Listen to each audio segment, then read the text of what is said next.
Was it goblins or boglins? I couldn't tell. But something happened on the Tribord Trail. Giants and dragons are corrupting us all. If we don't get help, we will all go to hell. Did you hear the news out of Wayback Cave? A big holder tried to make us their slaves. My players trying to control our brains. I just woke up and the village was razed. We need the stronghold to protect us for the night. We need the stronghold to help us with this fight. We need the stronghold. We need the stronghold to go searching through the game. We need the stronghold. We need the stronghold. It's been a week since we saw Dave. A mighty group of adventurers. They're average as hell, but they may be man enough to get us through this spell. When they are together, they are the stronghold. We are the stronghold. We're here to show you the way. We are the stronghold. We might just have to save the day. We're just a group of heroes, yeah. We're big and we're small.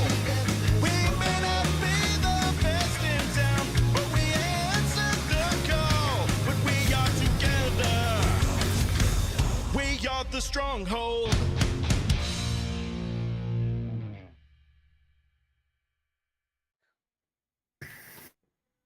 1 3/4 action. Welcome back, everybody. We're picking up from GaryCon. We got everybody back. This party's been out for what, like almost 3 weeks. Where we'll roll initiative here soon to find out who's gonna remember what happened in that last session. Before we get started, we've got 988 running up as our constant charity that we do. We're getting really close to $500 for those folks that are on the opposite end of your text or calls for suicide and mental health awareness. There's a myriad of different counselors and folks that you can get a hold of if you're feeling blue, having a bad day. But just remember, you guys are here with us in the Stronghold and the You Matter, and hang out with us and have a good time and stick in chat or a Discord or whatever, and we'll have a blast. Yep, like I said, we just wrapped up GaryCon. It was a fantastic time meeting everybody. Last week, our party cleared what is a chapter 6 level 8 boss with DMP, and this week we're back at the grandfather tree. So if we can, we're gonna have everybody roll, and then we're gonna see who's gonna do the recap. To the middle of the road, die. Vengeance for the unicorn. Oh, that's right. There was a unicorn. Is it still out there? I forgot. The unicorn died? Oh, okay. Shoot. Maliki is not chill. All right, so who's got the lowest? Anybody below 5? Anybody below 5? Ooh. Who's below, between 5 and 10? Huzzah! He gets to do the double recap. You can do GaryCon as well. Yeah. So that's actually really good for us. Yeah. I mean, I was there for the time for it. But, okay, so where we left off, we entered the High Forest. We were looking, at the meantime, we were looking for, the Red Mother that was essentially affecting the town to the south. I forgot what the town's called. Calling horns. Hmm. Yeah. Those guys. Yeah, you're just along the way. You got stopped at a gas station, side quested it. Yeah. So they were getting harassed by ogres and asked for our assistance. So we went up into the High Forest, started looking for a Red Mother. That was the only description that we got from his animal friends that he talked to. Did not help us at all. Like, we were thinking it was all kinds of other things, and then it turned out to be a fire giant and some of his ogre friends. Dispatched them fairly easily, no issue.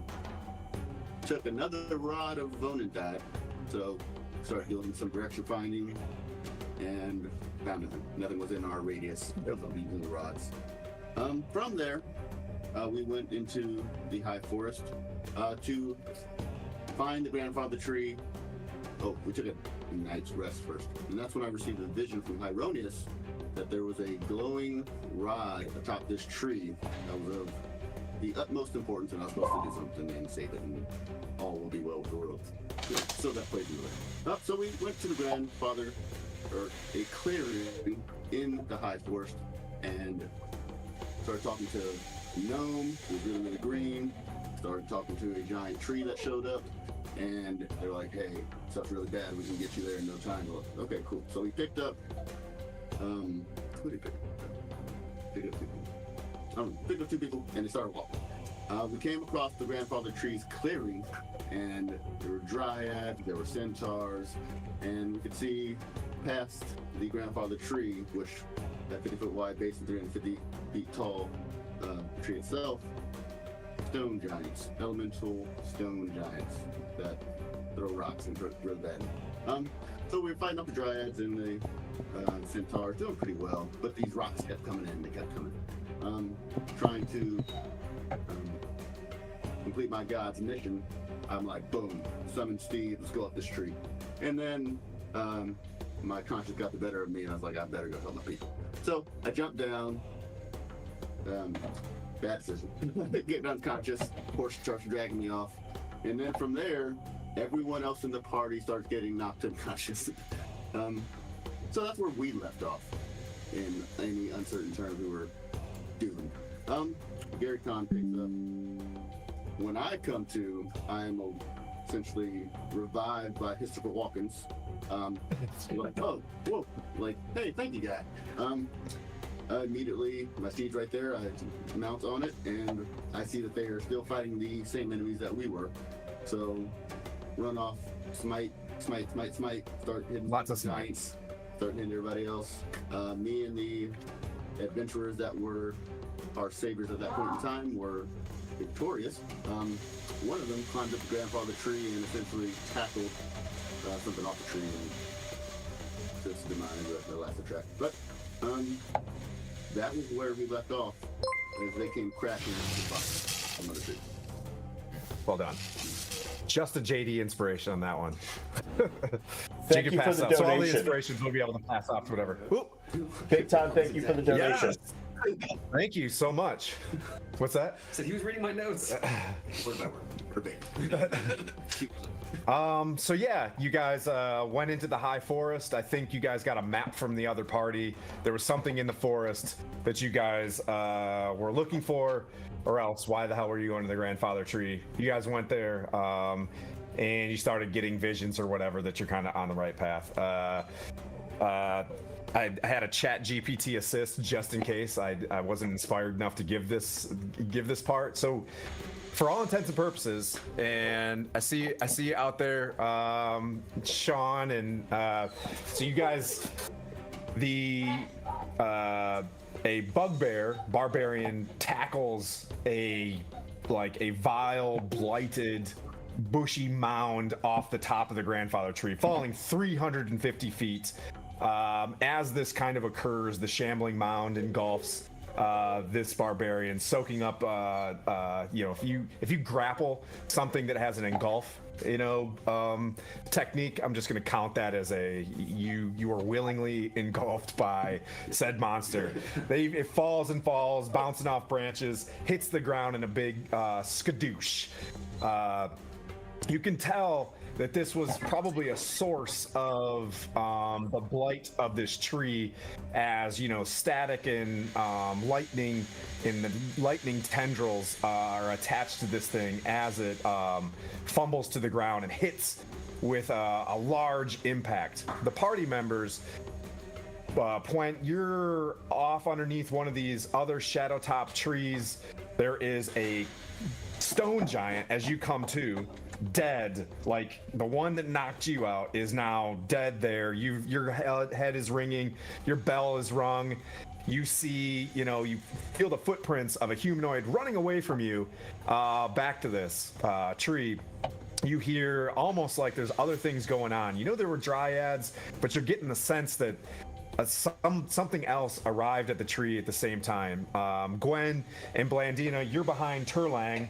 You know, you're about to get smoked by a rock. It turns around. The stone giant just runs away and runs towards a tree as you hear a cacophonous guttural growl from what would have been the stone giant of elemental evil or some shit. I can't remember what it exactly called. Thank you, Big B. Oh, yeah.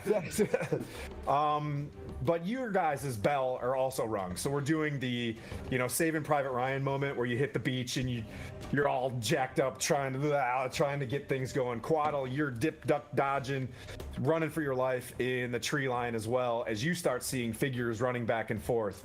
In the distance, you do see this large thing fall from the tree after a flash of what looks like, you know, Hyronius magic. You've seen smites before. Mirren, you, from what I remember, were in contact with the displacer beast off to the side. So from behind you, you know, snap, boom, boom, you hear a thump, but you're pretty well engaged with a spicy kitty in front of you. We'll say point. You come to, you look forward underneath this tree that you can now see is becoming darkened. The trees bark is becoming you know, blighted. The leaves are wilting. As you can see, whatever this thing was that landed and splashed on the ground, it appears to be motionless. You see figures running around the tree when you hear a large, like this, an object in the tree starts, like, and the mound starts protruding from it, and then a crack of extraordinary lightning exits this big cloud that's above the tree. If you remember this bellowing, crackling cloud above the tree, the lightning smacks into this mound. The mound shivers, pulls itself back together. You can tell there are bodies inside this mound as it brings it back together, gets over top of this object inside inside the mound. It pulls it back in and begins to move back to the tree. A long tendril reaches up to the tree as it tries to climb.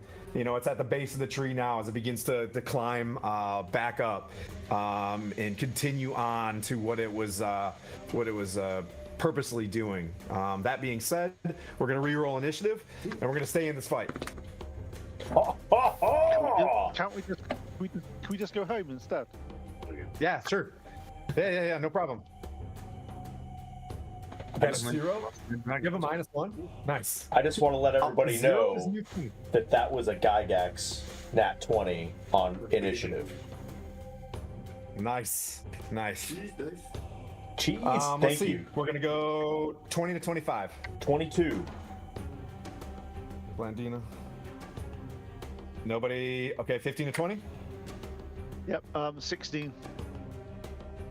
He went. 10 to 15. Wait, 15. 10 to 15. 13. 13, Bob. Waddle. 5 to 10. I have a. Oh, sorry, 6.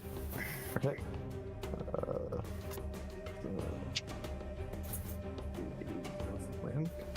And you had a 0. Yes, sir. And that's lasties? All right. But Mirren and the kitty. Mirren versus the spicy kitty. And that's how you lost advantage on that. You're like, what was that? And the thing's like, with its. That's what it sounds like. I wasn't really. I don't do voices. Okay. So, Quent, you see this as your head spin. Well, Blandina, as the highest level of initiative, you see this thing already moving and start climbing up the tree. You're behind Turlang. You see Gwen next to you. Just his bell is rung. Just, you know, putting himself back together. If you remember, one of his last moves was to stand in front of you and take a boulder to the face. So his armor's looking all schmagaggled. His chainmail's like, you know, wrapped up. And he's got to fix his coif, you know, and kind of get after it. But Blandina, what do you do? Okay, so What do you do? Your moves. so from behind Gerlang, like we kind of saw this entire exchange take place with these other adventurers. because we weren't knocked out necessarily, Yes. but So your first thing, your perception, you see them all. You saw movement, right? You don't know. You were behind Turlang. You know what I mean? Like, have an idea that something distracted the stone giants, and as you look up, you don't see stone giants walking around anymore. But Like, that was the big thing that you're kind of paying attention to. right. But I see this thing, this tendril-y thing, trying to get Yeah, back because to it the was tree. really bright. If you imagine the darkening of the, you know what I mean? Like, it's like afternoon right now, and it is like almost pitch black above this tree. It's got 1980s, 90s horror written all over it.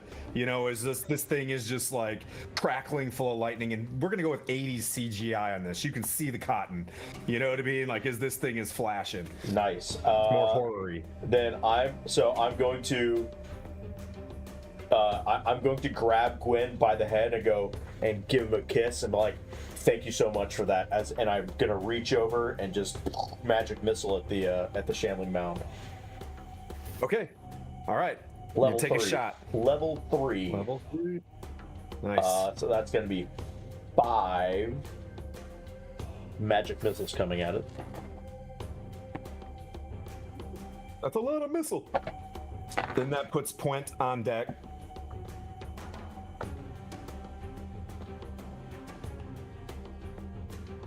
So total Magic missile is fun.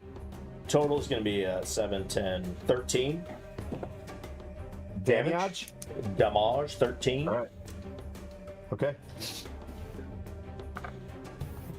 You get the sense that, I will say, because of the tree being there and you being all powerful with your magic missiles, it gets pretty concealed here soon. As it's gonna, you know what I mean? Like, as it's kind of climbing up, just to make it spicy. Gotcha. And then I'll yell out, "Quick, get to it!" And then do I have a bonus action? I don't have any bonus action things I can do. I'll say, as you look in closely, you can see the face of the revenant. Like, its eyes are closed and it's like completely choked out, and you can see that there are potentially other beings, at least 2 beings inside this shambling mound. Gotcha. Beings. And it's the only thing that's out there at the moment. Can I make my? That you see. I'm gonna make my way, if I can, over towards that other. Make my way down. No, I don't want to go near the tree. Never mind. After what I saw with the dryads or what the fuck that was popping out of trees, no, I'm gonna stay right where I'm at. Okay, no problem. Point. Okay, with my passive perception of 17, how hurt are people around me, and is there anyone else other than our party around that's hurt? You see Turlang, and you know you can, if you want to use your full perception, you could see the heads of 2 people hiding and cowering behind Turlang. You don't see anybody, but if your passive perception looking forward, you see 3 or 4 other unconscious folks. Like, this lightning hits and it does like movie magic. A big wave comes out of this, you know, like, we'll say a chain lightning bursts out of this thing for theatrics, and, you know, Ghostbuster shocks or Indiana Jones shocks like the rest of the, you know, NPCs from Gary Con. Oh wait, you guys aren't NPCs, PCs from Gary Con, I'm sorry. And they kind of fall unconscious. Are they unconscious, or are they dead? They're looking like they don't exist in this game. You know what I mean? Like, they look like, you know what I mean? You'd be wasting a heal potion. That's what. So Point doesn't need to go and spare the dying on them and keeping them alive. No, for all intents and purposes, for the plot of this one, they're there, but they're out of the cutscene has ended, and their characters aren't on the map. You know what I mean? But they are. You know what I mean? Okay. In that case, then I am going to. Hey, Judgy. Hey, Canadian. Bonus action: cast Spirit Guardian on the shambling mound. Is that right? You're gonna spare the die on the hoop? No. Spiritual weapon on the shambling mound. Okay. And Underneath the tree rolls- is in the tree. It's It rolls in a there. 19 to hit, That hits. and it takes 9 points of force damage. Okay. Is there somewhere I can get behind a tree or something? So I Yes, can you're actually- standing right in a yep, right. There's a shadow top. I think there's shadow top oaks like right in front of you. There's 4 shadow top oaks that are on the perimeter in this clearing. So it's the grandfather tree looking all big, and there are, you know, like almost like guardians. There's these 4 shadow top trees that go up about, you know, 90 feet, you know, your average. And the think of the shadow top trees, they're like your old growth, you know, redwood forest stuff. So they're big, you know what I mean? They're thick mama trees in front of these things.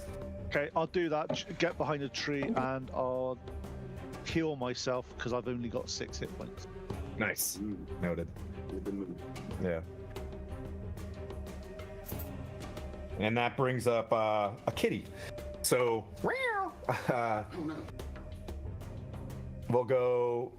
So I don't know what camera we're using right now, but if you can see a baby Mirren in the back of that thing underneath the wolf in my screen, or in Krista cam, but we could keep this one going for now. You see a Mirren way back in the back left corner of the map there. He's going that's toe to Mirren toe. back there. Nice. Yeah, so I was trying to do the mental math, and you were a decent distance this way because you were chasing down the displacer beast, from what I remember. Right Okay. where the unicorn died. And Yep, back, okay. Back where? Yeah, the unicorn kind of just turns into a bunch of like, you know, autumn leaves and kind of disappears. Yeah. Sorry, Sean. Let's see. Displacer beast, and I'm gonna use. Yep, I got to use and roll all of these on. We got to very luckily go to Gary Gygax's house when he was, and we rolled all these in the table and stuff. We got more to follow for next year, but I have to get a hold of Miss Yolanda, who is super nice to us. All right, multi-attack. It's gonna take 2 attacks with its tentacles. Apparently, it doesn't have a mouth. Does a 23 hit? It does. All right. Then I will actually do the proper damage with this thing this time. That is 9 bludgeoning Okay. and 4 piercing. And then does a 16 hit. Does not. Okay, so one of these weird tendrils, like it's like needly sticks inside your, you know what I mean, neck. You know, there's stuff open there because you don't have plate yet. Fondly from the Underdark, and I don't like them. And you can see it's you know, you can see one, but it's kind of projecting an image. You can't tell which one's the fur or not, as it's like sitting in front of you. And it is going to attempt. This place would be subject to effect that allows us to. It's going to. Nope. It's going to stay there and keep fighting you. Let's see. That brings up Quaddle, and then Gwen, you're on deck.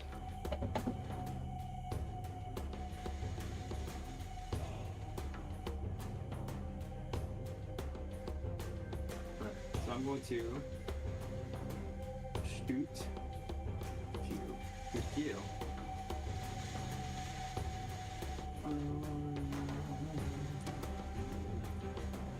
Making my way downtown.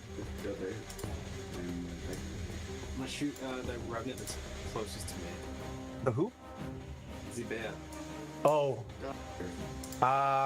Whoops. Those bears, they're not there. I left those there for a picture I was taking for whatever. My bad. Whoops. Yeah. Whoops. he's out of it because Yeah. he came back, you know. Yeah. He's like, what? Yeah. Gary Con jet lagged. Alright, it's gonna be this. The mound? The mount. Okay, so the mound is 20 feet up. You also get the sense that if it keeps climbing, its next turn is going to be completely obscured up into the tree. I'm definitely not channelizing you guys to get in the tree. Why would I do? All right. Fire! Better shoot for it. Yeah. It's fine. It's easy. What's fall damage? 26 to hit. That hits. Dang. What? Wowzers. Hammer.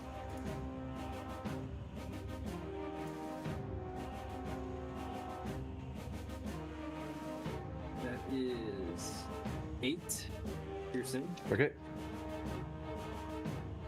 and then 22 to hit, Hits. and another 8 piercing. Okay, so you get the sense that, you know, as you hit this thing, like up where it's like big old fat grimace type head is up there, you're able to make purchase without hitting any of the other. Like you see a bugbear's head just kind of limply hanging out of like its armpit area. Sick. Yep. And then I'm just gonna make sure that I'm maintaining cover concealment back here while I'm Ninja moving. still kind of Got it. Just ninjaing around. ninja stars. Gwen, you got your ninja stars? No, actually, I kind of left those at home. All right. I am going. So Gwen's Oh, gonna. big raid. Thanks, Trollor Games. Big raid. Oh, thank you for the Thanks, raid guys. hype train. Thank you. It was good Thank to you, meet Troll you Lord. guys. Okay, Gwen, back into Faerun. Yeah, we're back now. They're rated. What was it? Yeah. So Gwen's kind of gonna snap out of it. He's gonna kind of like shake his head to make that like that ringing go away, you know, from being stunned and all this other stuff. Yeah. He looks around. It's like I could have sworn there was a boulder here. As I saw. I guess he's gonna look over and ask Blandina if like she's okay and all that stuff and so on. He's gonna sit there. It's like, are you okay? Or do you need any more healing? I'm good. Get out there Okay, and help. great. Right. All right. Well, I'm going to cast Cure Wounds on myself, and then I'm going to try to get back into the action. So I'm going to do that right quick. 1d6. Sorry, 1d8 plus 6. Ooh, nice. So. I gave myself 14. Dang, that's a lot of heals. All right, so yep, you see him. You see like a little bit of like, what is it, Pelor? That's your guy? Yeah, Pelor. Like you see sunlight kind of just emanating as he just takes a second, to do some self care, and he gets healed back up. Do you want to move? You want to Yes. shoot, move, communicate? I'm going to look behind look over our tree friend or around our tree friend, and I'm going to see wherever Puent is at or Coatl and try to see if I can't get to them.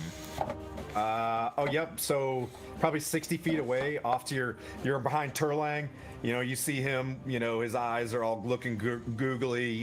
Just a treant that's deceased-ish for all intents and purposes. You look over and you see a bit of a shadow moving in to the trees. Like you see the bow kind of retract into like one of the base of a tree. So you could move to him. Like I said, 60 feet would probably take 2 turns to get to him.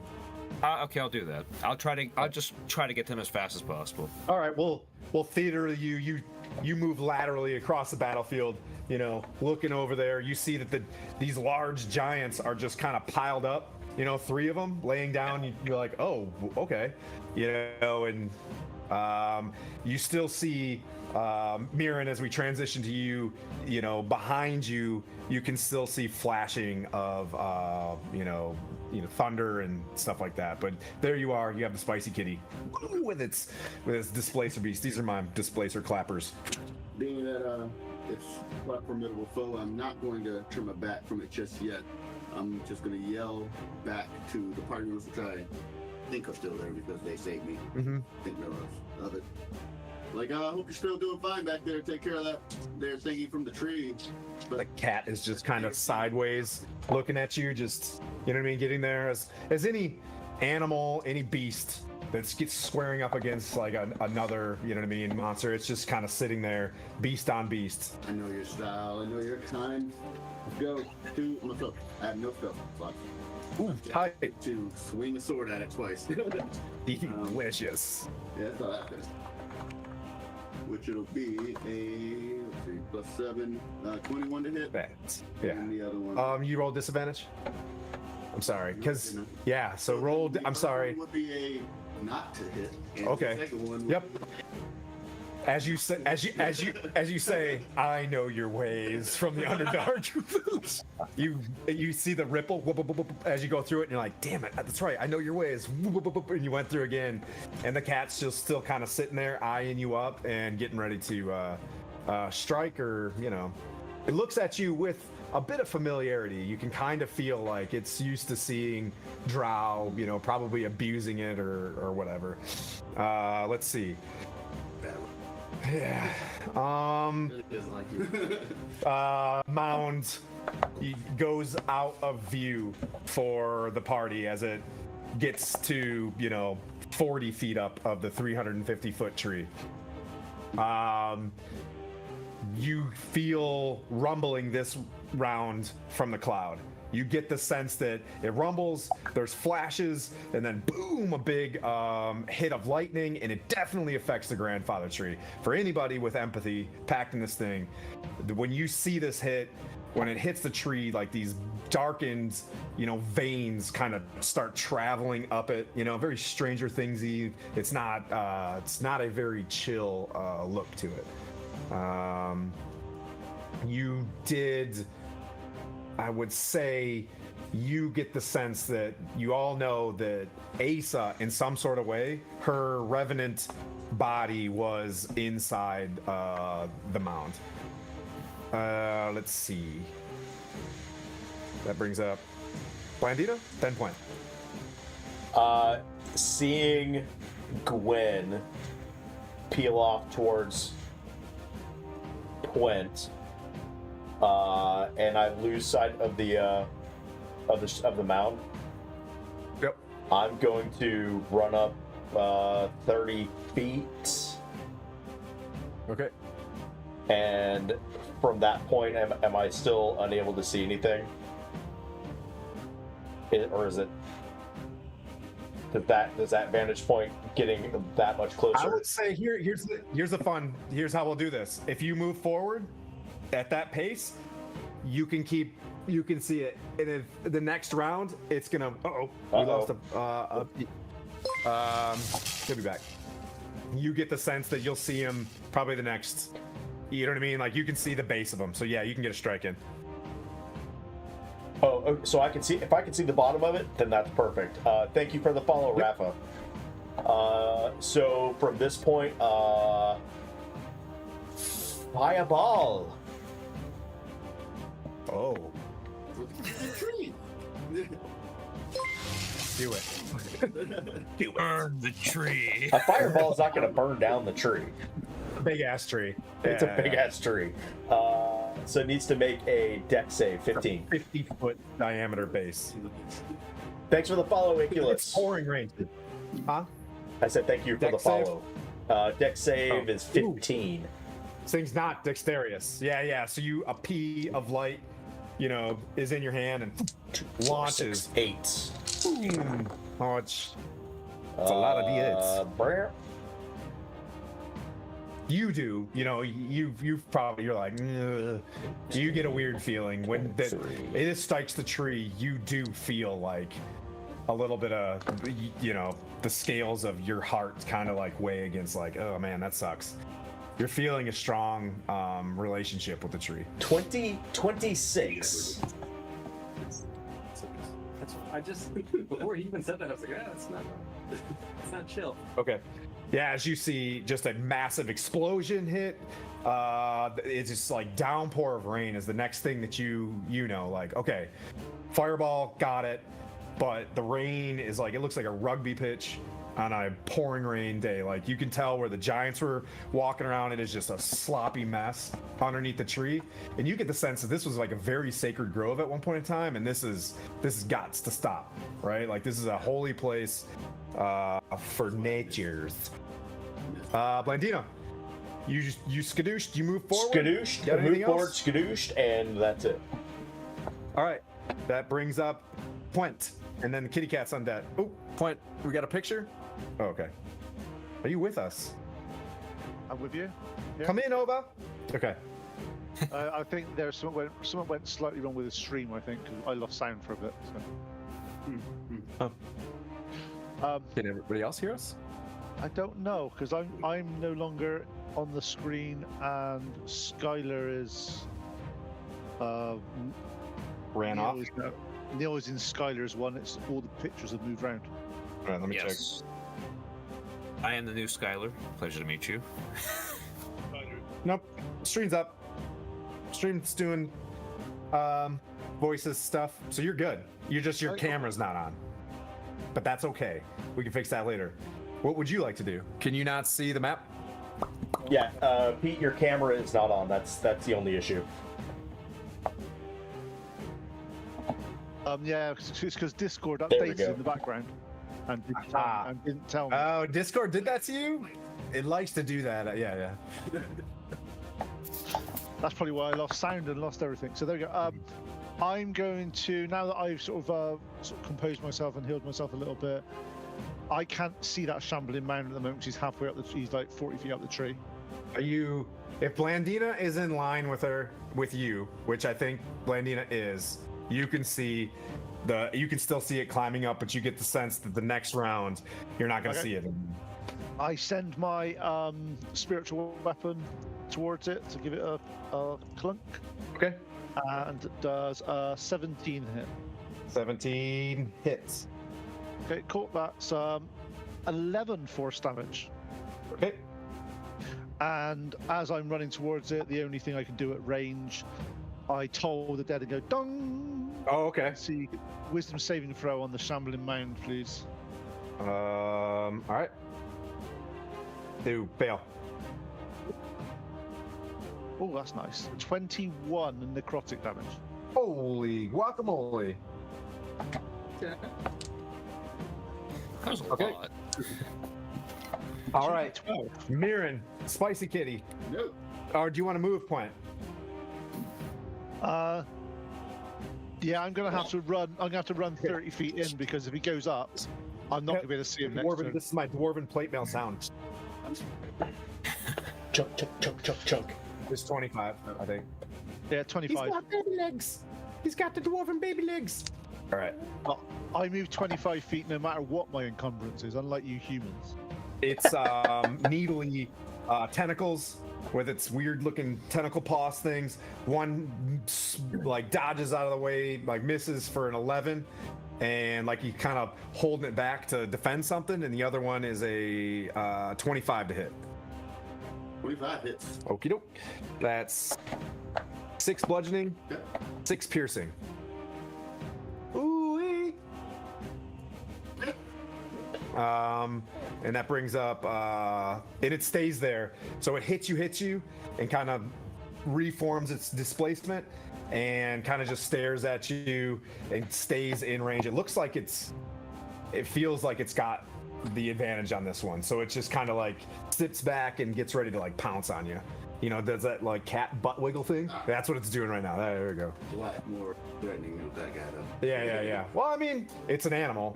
Yeah. You know what I mean? You're fighting the animal, and you're poking it with a stick, and it's just like, well, let's do this, bruh. Quaddle, and then Gwen's on deck. Hey. You cannot see him. Yep, from where you're at. It went up into the tree. You'll have to move forward. I'm going to dash. Oh, nice. Love dashes. Still try to remain covered concealment. You said these trees are pretty big. Yep. So So those four that are in the front and the back there are like 20 foot in diameter. If you're behind it, that's full cover. okay. Roll 8.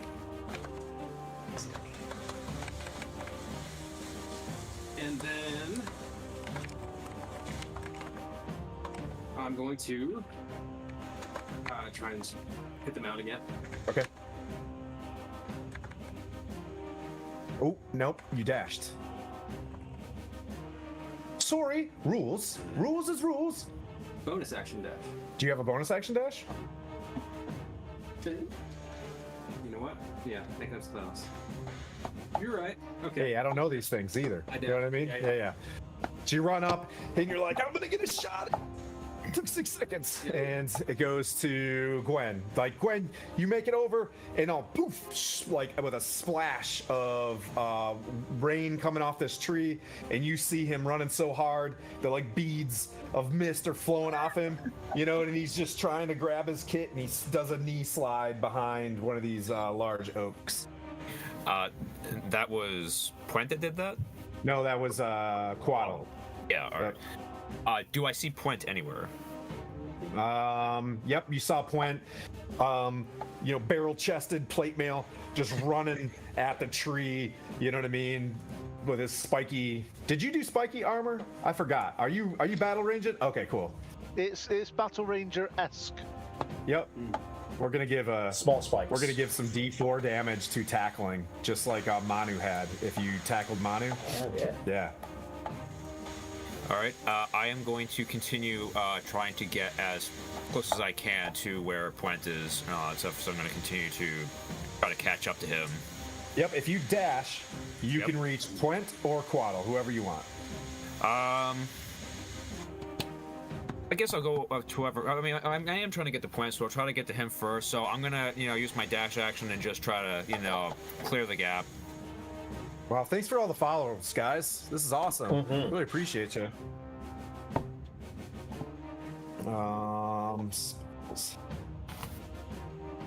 Okay.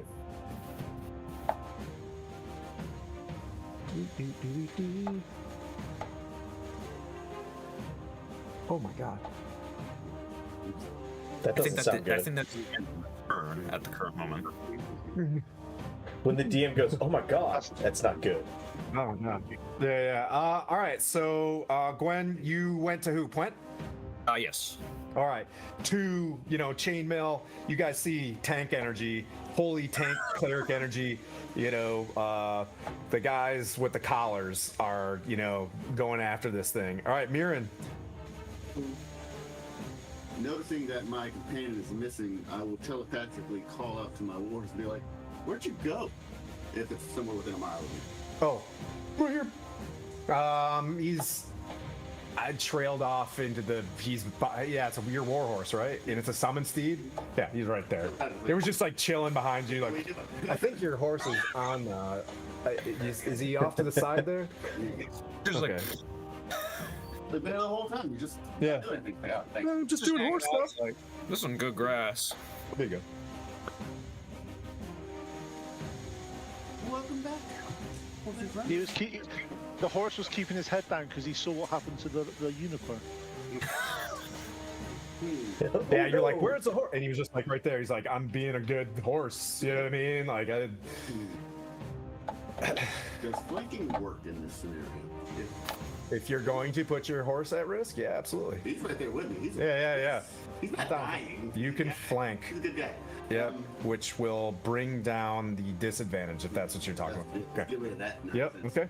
So I will have him trot very gingerly within the 5 feet of this displacer beast to his backside, and he will attack with his hooves. So see if that hits. Okay. It is a 25 to hit. Hits. Come on, let him turn around and do mule kick him. This thing's got AC and HP as well. Your steed, right? And it's with you for what? The 24 hours? Or? It's with me until I go away. That's right. guys. Yeah. Okay. So 12 bludgeoning damage. Okay. From hooves. And then, so that's him. And now I will say thank you for your presence and showing up. Would have been real useful last time, but don't worry about it. Anyway. So I will swing my long sword twice at the beast this time. Like, I know your ways now. Now that we have somebody on the other side, so I have that advantage. So but it's like trying to pick. You see what you can see now is its displacement aiming towards the horse, and the displacement hits you, and you're like, the middle guy. That looks off. All right, so a 17 to hit. Hits. And a nat 20. Oof, they both hit. Cool. Let's see. Flashing to be. Let's see.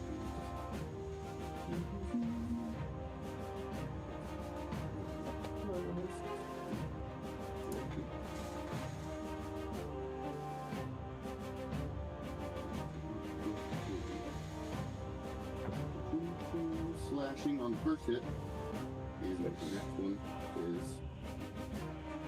is 9 slashing. Okay. And as a not good.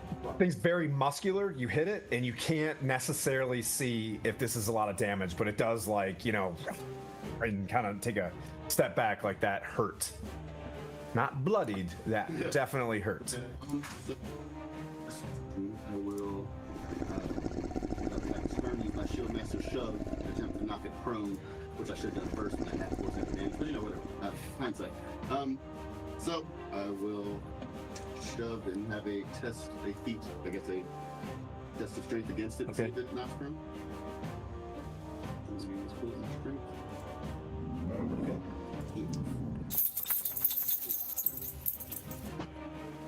Did somebody drop a bag of coins? That was my dog. Oh. He was just shaking. 17 for me. Ooh, got a 16. So it is Prone. upside down kitty. Like, it's kind of running around trying to. Okay, nice. All right. Well done. And that brings up.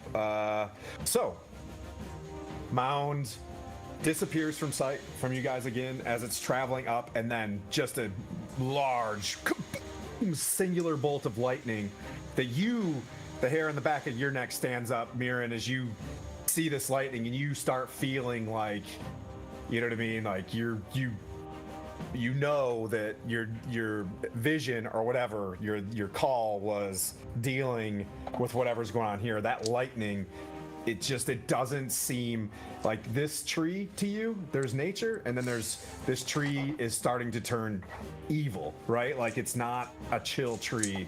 This lightning feels the same way. Like, there's the golden lightning of, like, Hyronius, you know, and this one is just like a brackish, darkish, you know, purple kind of feeling that brings you back to, you know, the Underdark, or, you know, wherever, if you're down with that.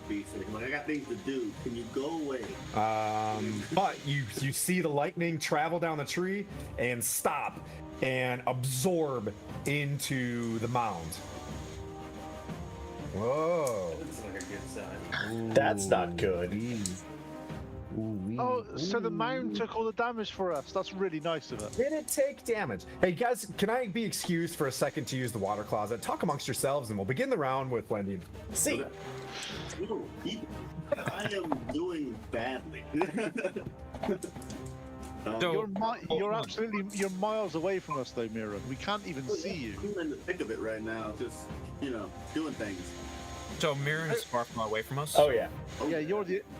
Yeah, oh yeah. yeah. We don't even He's see like- him. We don't even know he's back alive. You'll hear my death cry when I go, "Ooh!" How are you doing, Quent, for HP? I'm on 17. 17. And how about you, Quaddle? I'm at 22. Okay.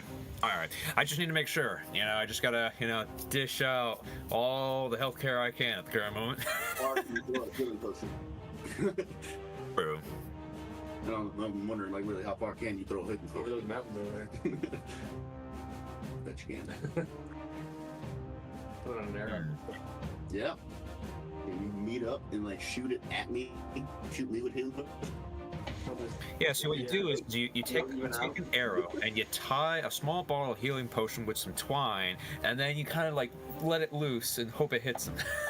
Yeah, what you gotta hope though is the damage of the arrow does less than the heat Yeah. of the That too. choice. Yeah, but I mean, like, you know, life's a gamble. Might as well take a shot. Strategically roll low to not pierce my arm.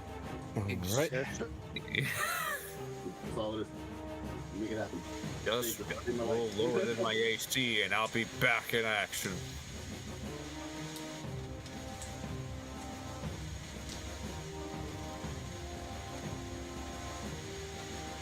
Okay. Tight. Cool. All right. This brings up Juanita. Run, Just run, went out of sight. run, You're running run. forward. Okay. Able to see it? Yeah, it's 60 feet up. You moved her closer to the tree? Okay. Yep. 60 feet up, you're underneath there. You see this thing climbing up, and one of its tendrils you can see is holding, you know, some sort of white object that is just like pulsing with, you know, bluish, purplish electricity flowing into what looks like the veins of this creature as it just puffs out. You saw yourself doing damage to this thing. You see it just like puffing out, like it is. It's yeah. Poking out right now. Yeah. Okay. Then in that case, I'm going to I call these peat monsters. within 60 feet. Is it within 60 feet of me? Oh yeah. Okay. No. You're 30 feet back. Boop boop boop. Angles. Yeah. Real cool. Sure. Gotcha. Yeah. It's, hypotenuse is. it's Yeah, the, you got it. It's the difference between a magic missile or a ray of frost. That's all. Okay. So does a 19 hit? The 19 hits. Slam reaching out. Nerds. And it takes 13 cold damage, Okay. and its movement speed is reduced by 10 feet. Ooh. Okay. Ray of Frost. Bam! And you see this thing slowly start to, you know, its tendrils are like icy. One piece snaps off. Like you can see the effect that the, you know, but then it just like grabs another tree from the, you know, it shambles more mounds from the trees. Like, yeah, okay, whatever. It grabs. Keeps shambling them mounds. All right. Point and then kitties. Can I get to the base? Can I get to the base of the tree this turn? Mm-hmm. Okay, at the base of the tree, I look up, I see the shambling mound.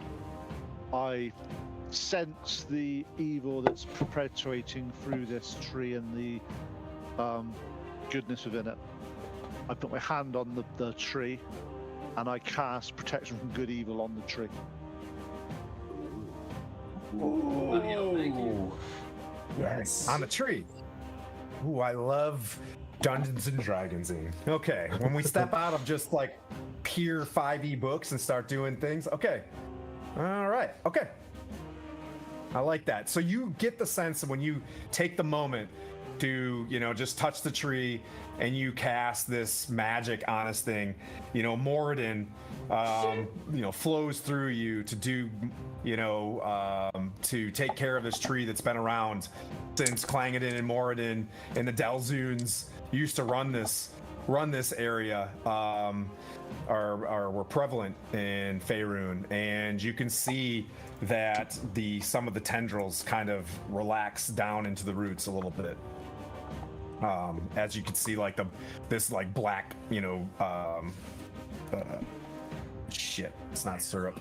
Yeah, sap, blackish sap, kind of seed. So whilst I'm doing that, I make my spirit weapon attack the shambling mound. Oh, there's a 9 hit. No, sir. No, I thought not. I didn't. The spirit weapon's like it's hanging with them and it's just banging away at this, and you get the sense that it made contact, but this thing is growing and expanding. These roots are expanding based on the electricity that is like pulsing through this thing. That's But basically, what I'll do. I'm keeping my hand on it and just basically trying to get as much of my sort of good energy into the tree. Okay. The cat disengages and begins to run off into the forest. We'll do our reaction to try and hit it as it moves. Wait, disengage. Wait, whoa. Oh, gets engaged. Yep, Oh, okay. yeah. I meant he was asleep. Yep, so it's on its back, it rolls, and it jumps back, you know what I mean? Like, and begins to run off 30 feet into... Yep, as it runs, splashes into the river, you see... We gotta get clean! An ogre just rolling around in the water, trying to clean itself desperately. You had to watch the Gary Con thing. There's an ogre trying to, it is unclean. It's trying to clean itself for the next, 8 hours, I think? Yeah. Dirty boy. Yeah. And that brings up Coatl. Then Gwen.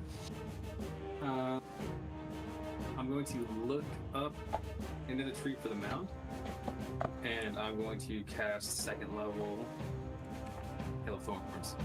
Okay. From where you're at, you'd have to move forward. Okay. But then, yeah, you could move. If you move forward just your movement, you'll be able to see the base of it. So if you move 30 feet forward, like up on line with Puent and or Blandina, you can see it.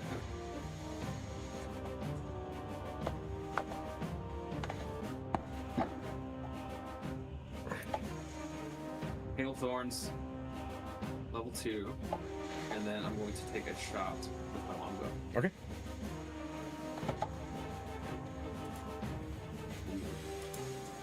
How long?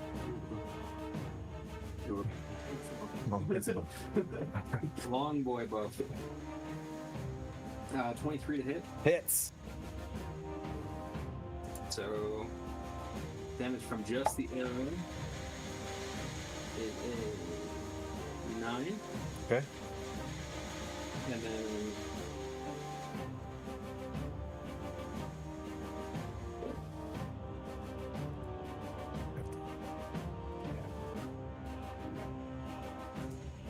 Oh, I like this. It's cool. It just. so 9 plus 7. 7 is the Hail of Thorns. That. 9 plus. Okay, so already 9. You already gave me that damage. Yes. Now another 7. Okay. Yeah. All right. Can't really hear it, but Puent does. Underneath the tree, you hear just like tons of like hitting all over this thing, and you see all of these long, sticks of flechette all over this thing, and then you longbowed it also. Yes. Okay, and then another arrow strikes into there. You get the sense that your bow, where it was, as you kind of look at this to line it up, looking at the front side of it, you just like fire. The bow was white. It is now back to like a wooden hue to it. Okay, so it's no longer.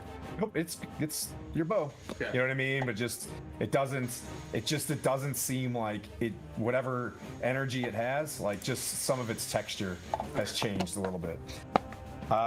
Let's see. Quaddle, you moved, you shot. Anything else? Move, shot, and Hail of Thorns. Okay, Gwen, and then Miran's on deck. All right. Do I see the shambling mound that Puent is currently dealing with? Because I am near him. If you moved up with him, you do. Yep. You're right up underneath it. Yep.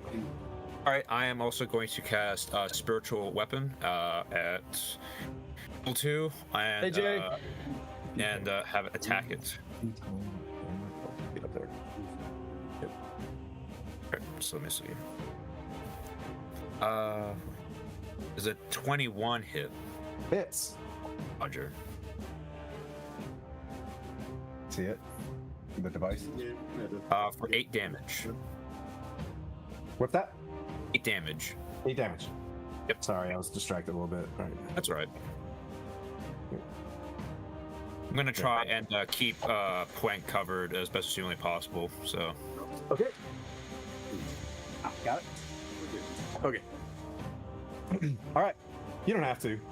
Let's see, because you're up, Miran. Yeah. So, Clerics have to stick together. I'm gonna see this place beast departing. Yep. Trots I off see 30 no feet, crosses the of river. our allies that way, or anyone that could see I'm concerned with. So I will essentially, if they don't be evil, go do good things and return to the Underdark, and hope it listens because it probably doesn't understand. Are you speaking Drow? Do you speak my language? Okay. Well, it understands, but I am speaking it because that's where it hails. So with that, I will mount the horse and have it dash to the tree. No languages. Okay. Oh, you mount the horse, half move it, and it runs off. So it comes to me, Love it. and then mount, and then it's 6 feet here. So now I have 15 movement. Okay. I see my compatriots over here, and And the grandfather tree falls over. Nice. I just ran right up on it so thunderously. I will. Well, listen. I will tell everyone that I need healing badly, and then I'm going to start climbing the tree. Okay. So 15 feet up the tree. As you're doing that, I shout out there. Healing at range is a lot worse than healing it with touch. Are we not climbing the tree? Relax. Just letting you know, if you want healing badly, you need to be next to a cleric. Okay, I'll see you in the tree in a little bit. I'm trying to fix cameras. Enhance. Enhance. Enhance. Ooh, now we're under the tree. Now, it's the best Etsy could provide, but we're going to pretend like that's a 350-foot tree. Ooh, All right. Okay. So, a move. I'll now do an action. It's not attacking. It's not. Never mind. I'm good. Oh no, not good. I will use my innate trait of being drow and use fairy fire Ooh. onto the shambling net. Okay. So, All right. let's see. Do I need to increase your dex? Oh, are you under the tree? So it needs to do a dexterity saving throw. Okay. Of 14. 14. All right.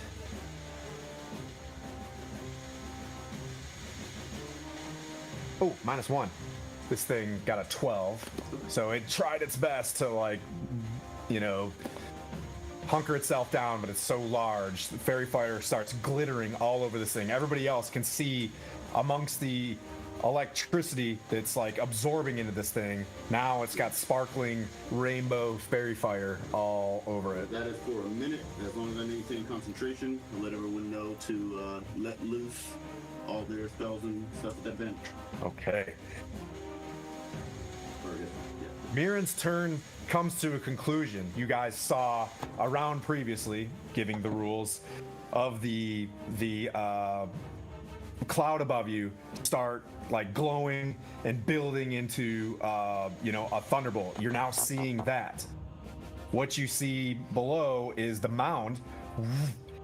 Insides, you don't see the lightning anymore. As its eyes peer downwards at Mirren, you see its eyes light up like purplish.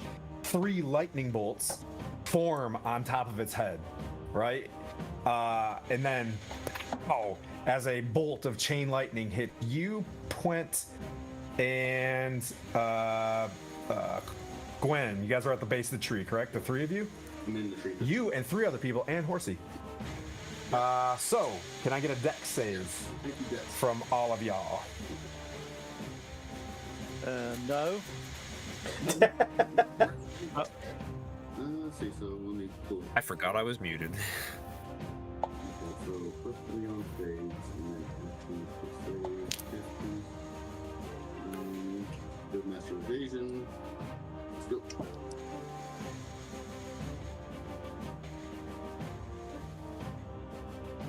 Oop.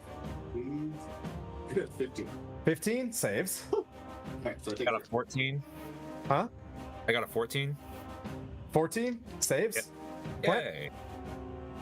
What's your Horsey? Don't forget your Horsey. Oh, yeah, he's gonna die. Oh, did you ask for a dexterity roll? Did you? Oh, hang on. Does a 1 do it? Nope, it doesn't. No, you got 5. Got a 5? Ooh, you're gonna take 1d6 fall damage as it. He's Boom! on the ground. I'm 15 up. Oh, you jumped off the horse and also went up? Oh, okay, you're... Okay, perfect. All right, so it takes 40 lightning damage. He is Okay? wind.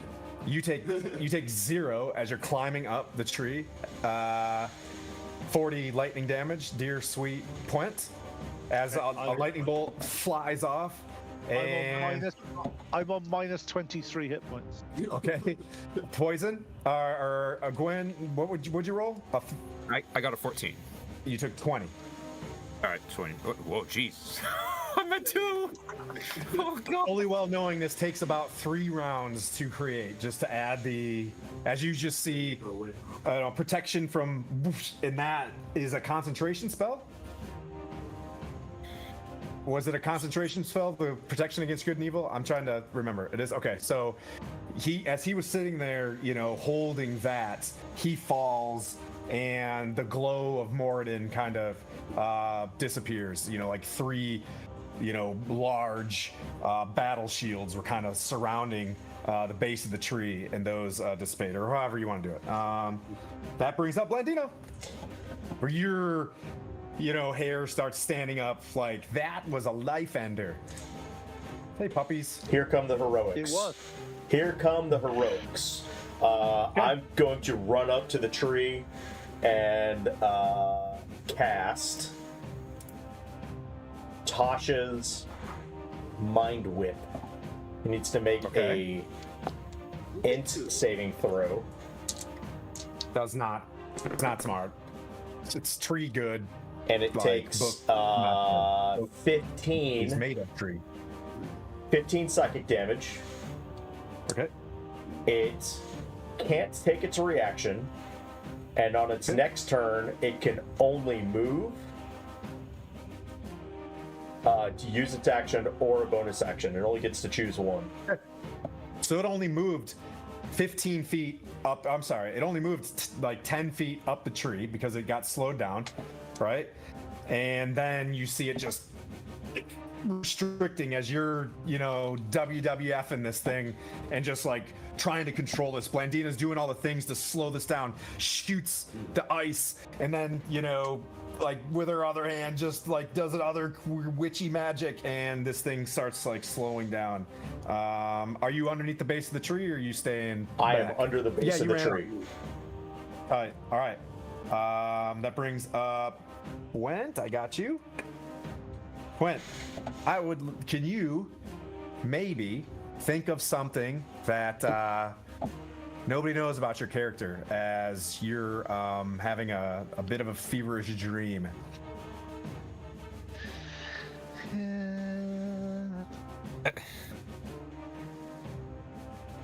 What to do? Okay, go feeding on the last time this happened, which wasn't that long ago. And he's running over in his mind what's going to happen when he gets to Citadel Felbar, and if anyone is going to recognize him. And he's basically inwardly trying to sort of process what's going to happen when his lineage is brought out. Obviously the party know now, but he's a bit concerned what happened at Citadel Felbar, knowing that the person in charge of Citadel Felbar is an ex-Gutbuster and member of the his father's Battle Ragers. Okay. Thank you, sir.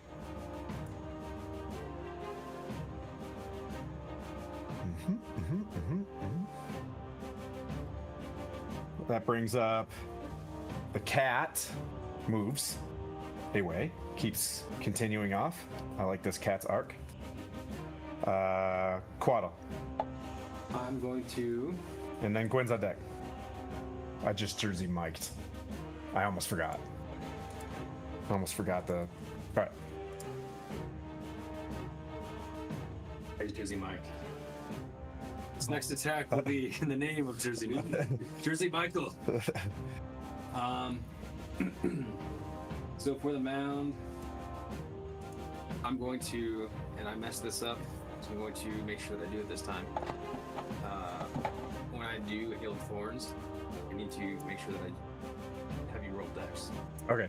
So, but I'm gonna take 2 shots with my longbow. Okay.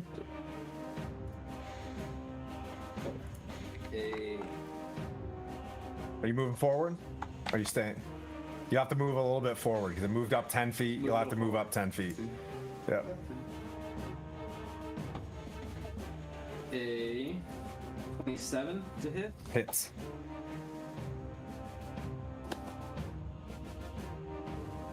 I like this because the beads of rain and stuff like that fly off the arrow. I can see these things when I'm playing D&D. I see it in anime. Oh, fuck. Come on. We're gonna fix that. Hey Tim, how high up is it at this point?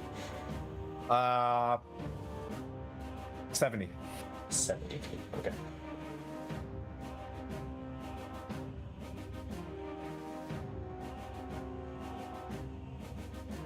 Okay, 7 piercing damage, Okay. and then roll dex. Okay. All right. So that's a 14. Okay, so you'll take half of this. Okay. So 8, and so you'll get 4 from the hill thorns. 8 and 4. No, 8.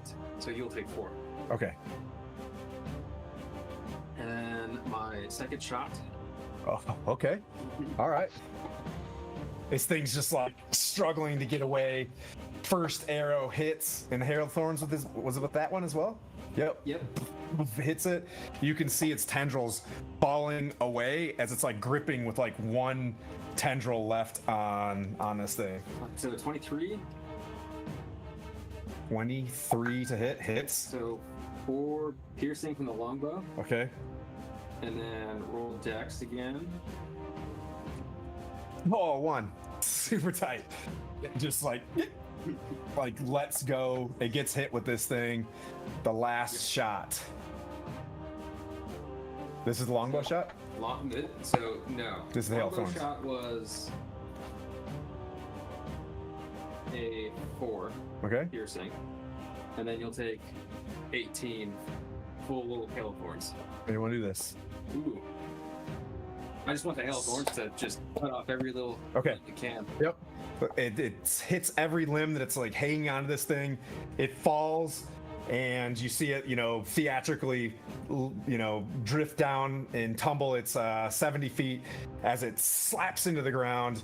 You see, a deceased, unconscious, bugbear that tackled this thing off and got it to the ground for you guys in the first place. You see, from this moment, right, cutscene. In the heart of the high forest, where the day's bright golden lights filter through the ancient canopies, a scene both eerie and beautiful unfolds. The ground, as disturbed by recent tumult, bears witness to an event of deep magic and profound transition. As this thing falls, you see the revenant, takes a weird breath, and a ghostly form bursts from the body of this beautiful elven woman. She's got a cowl that's folded back. She outstretches her arms and kind of looks at the party. She looks up and looks down. She grabs this beautiful white bone bow that's got all sorts of ivy weaved into it as well. She holds it, and in a piercing bright light that all of you guys nearly go, or blinding light occurs, shoots straight up into this cloud with a the hole in the center of it, and dissipates it all across, and you can see it just ring out farther than you guys can see, as blinding daylight is underneath this. You can see the moisture still on the ground, the mud's everywhere, and the last bits of rain fall as this this golden spectral form of this elf stands almost 8 feet tall as it in its spectral form. And she looks, the bow drifts towards your hands, and she's just looks at you, and she's like, "It is your time now. It was mine to guard the forest as my friends fought the mighty and terrifying Tiamat. My gift to the world was to defend this tree. I arrived just too late, but just in time to meet you." As she bursts forward, and she's like, "Allow me to aid you in your life, defending this forest, as it is yours now to protect." And you can see her form spectrally go into the bow, as it just kind of sits there. And as you're kind of looking at this, there's a moment where you're holding your bow and you're looking at this thing, and then you see it now in your hands. As interesting fact, in Storm King's Thunder, the grandfather tree, if you go into it, does have the oath bow in it. So this is not a timming of the situation. The Holy Avenger was here, which is really awesome, and the only place you guys can find this. The oath bow being an ancient artifact to defend, nature and maintain its balance. As you guys kind of see this moment, as like you become striated and just have a burst of strength, as and you can just type it up in under manage inventory. Boom, oath bow hits. And for the rest of you, you all stand up and you kind of, the water drips off you. You watch this this thing unfold, and you feel like you could do this more often. You become more, with Blandina, with your spell casting. You're like, I just went from this to this, and I ran up. As you all feel very level 7 right now. You hear distant bird song appear as Puent. You feel a hand on you. As you guys look over, there's a green-haired dwarf with one arm shows up as you see Pickle raise you with a couple hit points that he has of healing, and he's like, and he turns around and runs over to Turlang. In the distance, as the clouds and the mist dissipate, you see a woman in almost like sheer white like robes, shoulder length blonde hair, moves forward with a very ornate staff, comes in, and you can see her as she's kind of moving the staff side to side. There are like growth of flowers, and like the grass like stands back up in this area as she reaches down and like puts a little bit of healing magic on some of the folks that you see laying in the tall grass around you. There's a large female humanoid that looks like a elephant. They're called a loxodon. You see her kind of like slowly get up onto one knee and then kind of fall over. This woman walks straight up to you guys, puts her hands on the tree, and she looks over at you, Puent, and she's like, the grandfather tree is gonna need much healing. I see that you guys saved my dear friend Asa. I am Willow. I am the maiden of the high forest. She's like, I can't begin to express how grateful I am and apologetic that I couldn't arrive here fast enough to aid you. She's like, I've got a lot of work ahead of me, taking care of these folks and bringing this land back to order. And she looks at you and she walks up and she's like, it's a great honor that has been bestowed to you from Asa and the grandfather tree by gifting you this bow.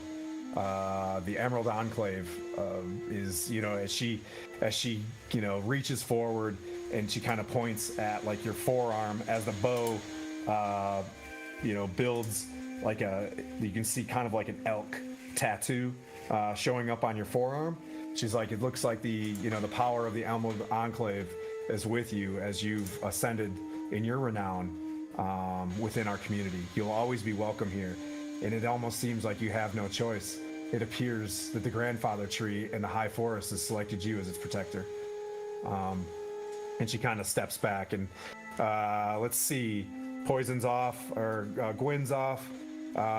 We'll go back in initiative order in terms of how you want to react to this. So Blandina, you're the heat, like you're soaking wet, and when you transition from soaking wet, the heat of the sun, it's a spring month.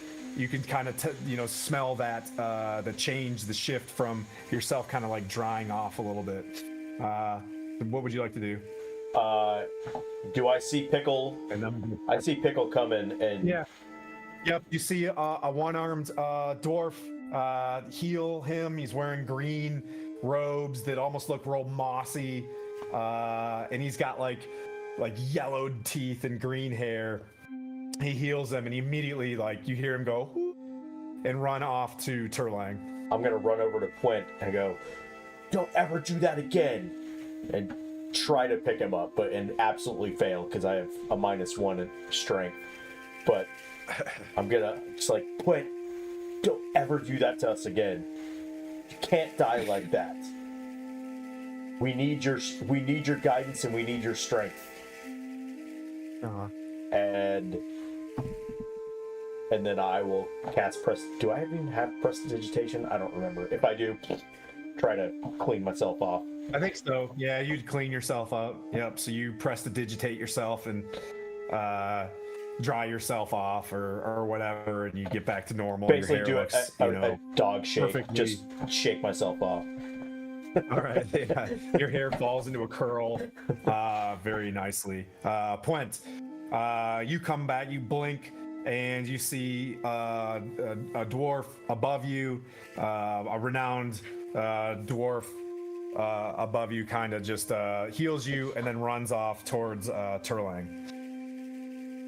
And then Quaddle's up next. I follow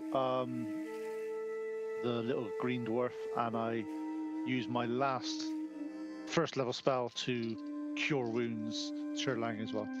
Okay. Yep. So you guys both equally stand there. Pickle's eyes are closed. He kind of like opens up one of his eyes, looks at you, and he's like, and just kind of, you get the sense he doesn't really communicate that well.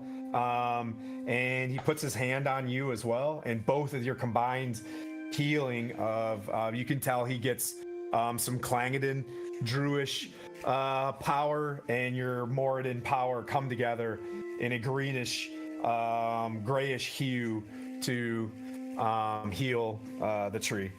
And Turlang's eyes begin to blink a bit, and you hear like a ooh, and he gets up on one knee, ooh, and kind of stands up, oh, and he looks at you guys and he's like, "Thank you, friends.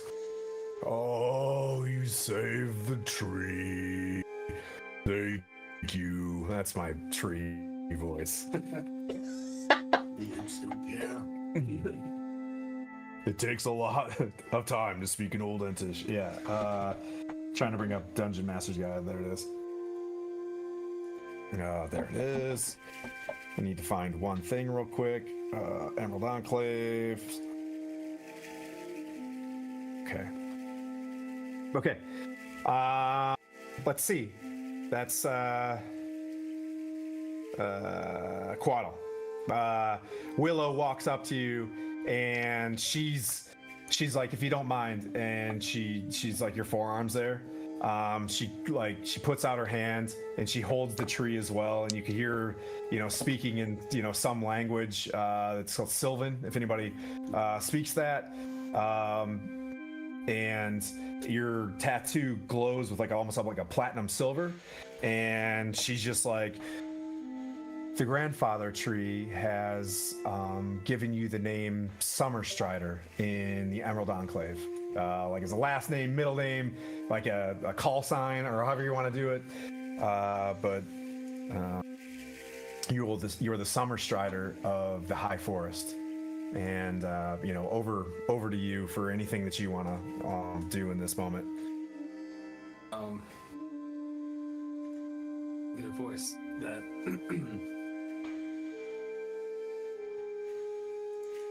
Summer Strider, as Summer Strider, I take this oath very seriously, and I'm here with the Emerald Enclave to protect all of the forest and to make sure that this doesn't happen again and restore order. She looks at all the giants and she's like, "It looks like things are kind of out of our hands. We may have stopped them and defended the tree, but..." She looks at you and she's like, "If I can remember my adventuring days, a good defense is a good offense. I would say that, through the grandfather tree," you get the sense that she's covers all forests. Willow, it's her time to run, in time that'll be your, speed. But she kind of gives you the, we need to figure out where these boogers are coming from. These blights on the forest, they don't belong here. And they bring nothing but chaos. And she points over at this this like almost demonic looking giant that has these broken shards for hair.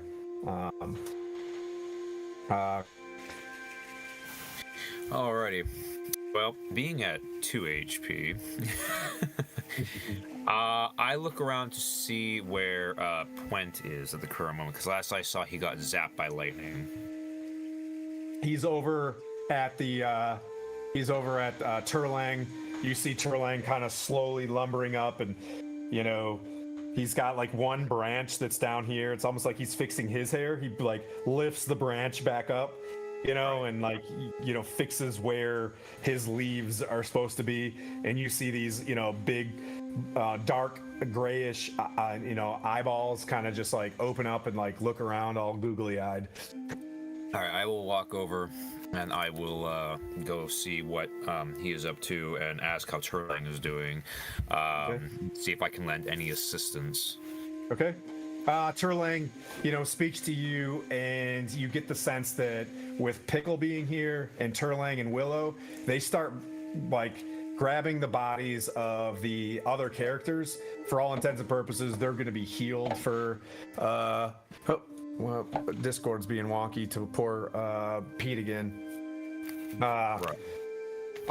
And they're kind of just healing the forest and getting, standing things up. There's animals, some of the dryads that are laying there, like just out of their body. I don't know if you watched the old cartoon Lord of the Rings. When the orcs die, they turn into like, weasels and ferrets and stuff like that. The dryads, like one is like a black bear and kind of just sits there and shakes itself off. You see a couple like tribesmen from the tree ghosts. They show up and they don't look, you know what I mean? Like they look like they're confused and didn't know why they were, upset, and begin to like, assess things. So there are like people showing up to this area. All the while, you kind of hear someone laughing and pointing as this ogre is cleaning itself in the river like furiously. I do the best I can to help lend aid with like cleaning up the area and trying to restore as much as possible to help out Turlang and Pickle and others and so on, as best as humanly possible. From what I can see, can I see that Puent would still require some level of healing, in some fashion? Oh yeah, he looks really bad, and you can tell his stubborn selfishness. He's going back to forging and building. Like he's now healing and getting Turlang back together and assessing the area. All right, I'm going to use he dies of lava as he did in my previous campaign. Poor dear Flint.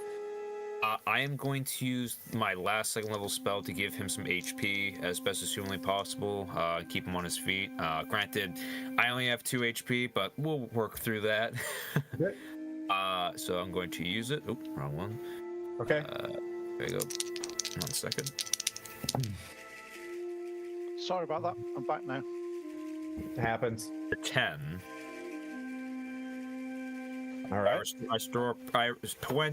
I lay a hand on your shoulder pad, your pauldron, and I heal you for 10 hit points. As you're about to do that, I redirect the hand back to yourself and heal yourself. And you also take 1d4 damage from his spike on his pauldron. You also damage yourself. Yeah, so 0-0. My question is, will the DM allow you to block that and send it back to me? As he pushes you back, you just redirect it and heal his palm. There we go. I grab his palm and heal him. Yeah. All right. So let's see. That brings up Mirren. Climbing down the tree. You're kind of seeing all this. Yeah. Really climbing down. I have 5 hit points. So like, let me take it. Yep. But once I'm able to survey the grove and see that everything has died down and everything's starting to be healed up, I will shout out to our party members and the ones that I see on the ground getting healed and say, Ironius has given this mission and we have completed it. He gave us the chance for glory and we have attained it. We're doing great, people. we're on the right path. And as Sean mentioned, yeah, so you see an Eldrin in the background playing a flute. Like this area is becoming, you know what I mean, like more like lively. I just had to pay respect to chat. Anyways, all right. Oh, yes. Recap. You said what now?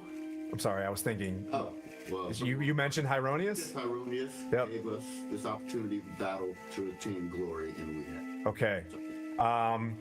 You get the sense as you look at the bow and what you did in your sacrifice for passing up your giant slayer or your dragon slayer. You kind of look up into the sky, and from no cloud whatsoever, a lightning bolt strikes like straight in front of you. It hits the ground, which creates, you can see like a flower come out of it, but in the ground is like a rod that looks like a platinum silvered javelin, and it's got etches of Hieronius' symbol all the way down it. You instantly feel this being a gift for doing exactly what you needed to do in this time. As you grab it, you have a javelin of lightning. Thought that was very Hieronius-y. Will attain glory with us? Oh yeah. Yeah, when you say that. Hieronius. Yep. So yep, you see Willow and Turlang and Pickle are sticking to healing these other creatures that defended the tree, that came up and helped you, but they're pretty they've all got hit with that chain lightning on its first round, so they're a loopy, you know what I mean? You can see that they were there. You get the sense that they did get you guys out of a pinch for whatever purpose. You see, Willow walk over a little bit. She basically just touches the forehead of this ogre, and it goes like, woo, and like just runs off. You're a strong lady. Strong lady. Because I would not want to quit that guy right now. Let's see. Over to the party. What do you guys want to do? I can keep going around the room. Gwen did whatever. I'll say, over the next hour or so, the druids that are there, with Willow's power as well, shaping earth and, cleaning things up, it changes drastically. You can see, when you see like the light green of sprouting grass, you can see that like very uniformed underneath the tree. You see the tree healing, and the tree itself starts emanating magic, and you all feel instantly the sense of a long rest without sleeping. You guys just like whoop, you guys come back from the long rest as you are booned by the grandfather tree. Grandfather Celsius, huh? Yep. Does my spell book just automatically gain a couple of spells from the grandfather tree? No. So this is actually kind of long. But she, Willow does mention, she's like, this is an ancient place, and she looks around, and you could see the roots are everywhere, and it's almost like you can, in some cases, walk underneath the tree, in places. Like she gives you like, not a lot of people, come to this place. It's a sacred place.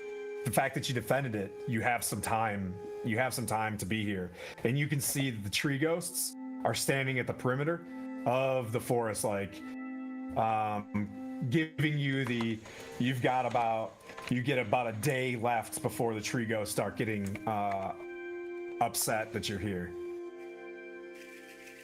Very short minute. As Uthgar barbarians, bro. They're barbarians, but they're just like the not chill ones. I would go to the cart and check on Daryl and Dave, make sure everything's well with our rods and bone dot and our giant metal rings. Yep, you see, was it Bryce is there, you know, he's still underneath just reading his, you know, spell book and looks at you and he's just like, you know, hello there. And he just kind of like looks down and you see he's got like a pretty big piercing on his lip now, you know, as he was just kind of, you know, taking care of himself during this whole fight as a teenager probably was. And Ding Dong Johnson's there. He's, you know, petting off the Daryl and Daisy, getting them all cleaned up and like feeding them apples. Certainly do well in that, so that's good. Sonya's in the back. She's had a really rough cold, and she's just, you know, when she's got man flu, and she's like, glad you guys handled this. I was feeling pretty rough. Keeping an eye on the kiddos back here. Yeah. That's good. Somebody needs to do it. Save their life. Stop the fire giants from getting our rings. We want to have our rings. No. So I will tell a party from achieving that victory. I now have an additional aura granted by Hieronius that gives us an extra 10 movement speed if you're anywhere around me. So, you know, hang close and we get, you know, a little faster. Nice. Hell yeah. So we can actually get to where we're getting a little faster. Yep.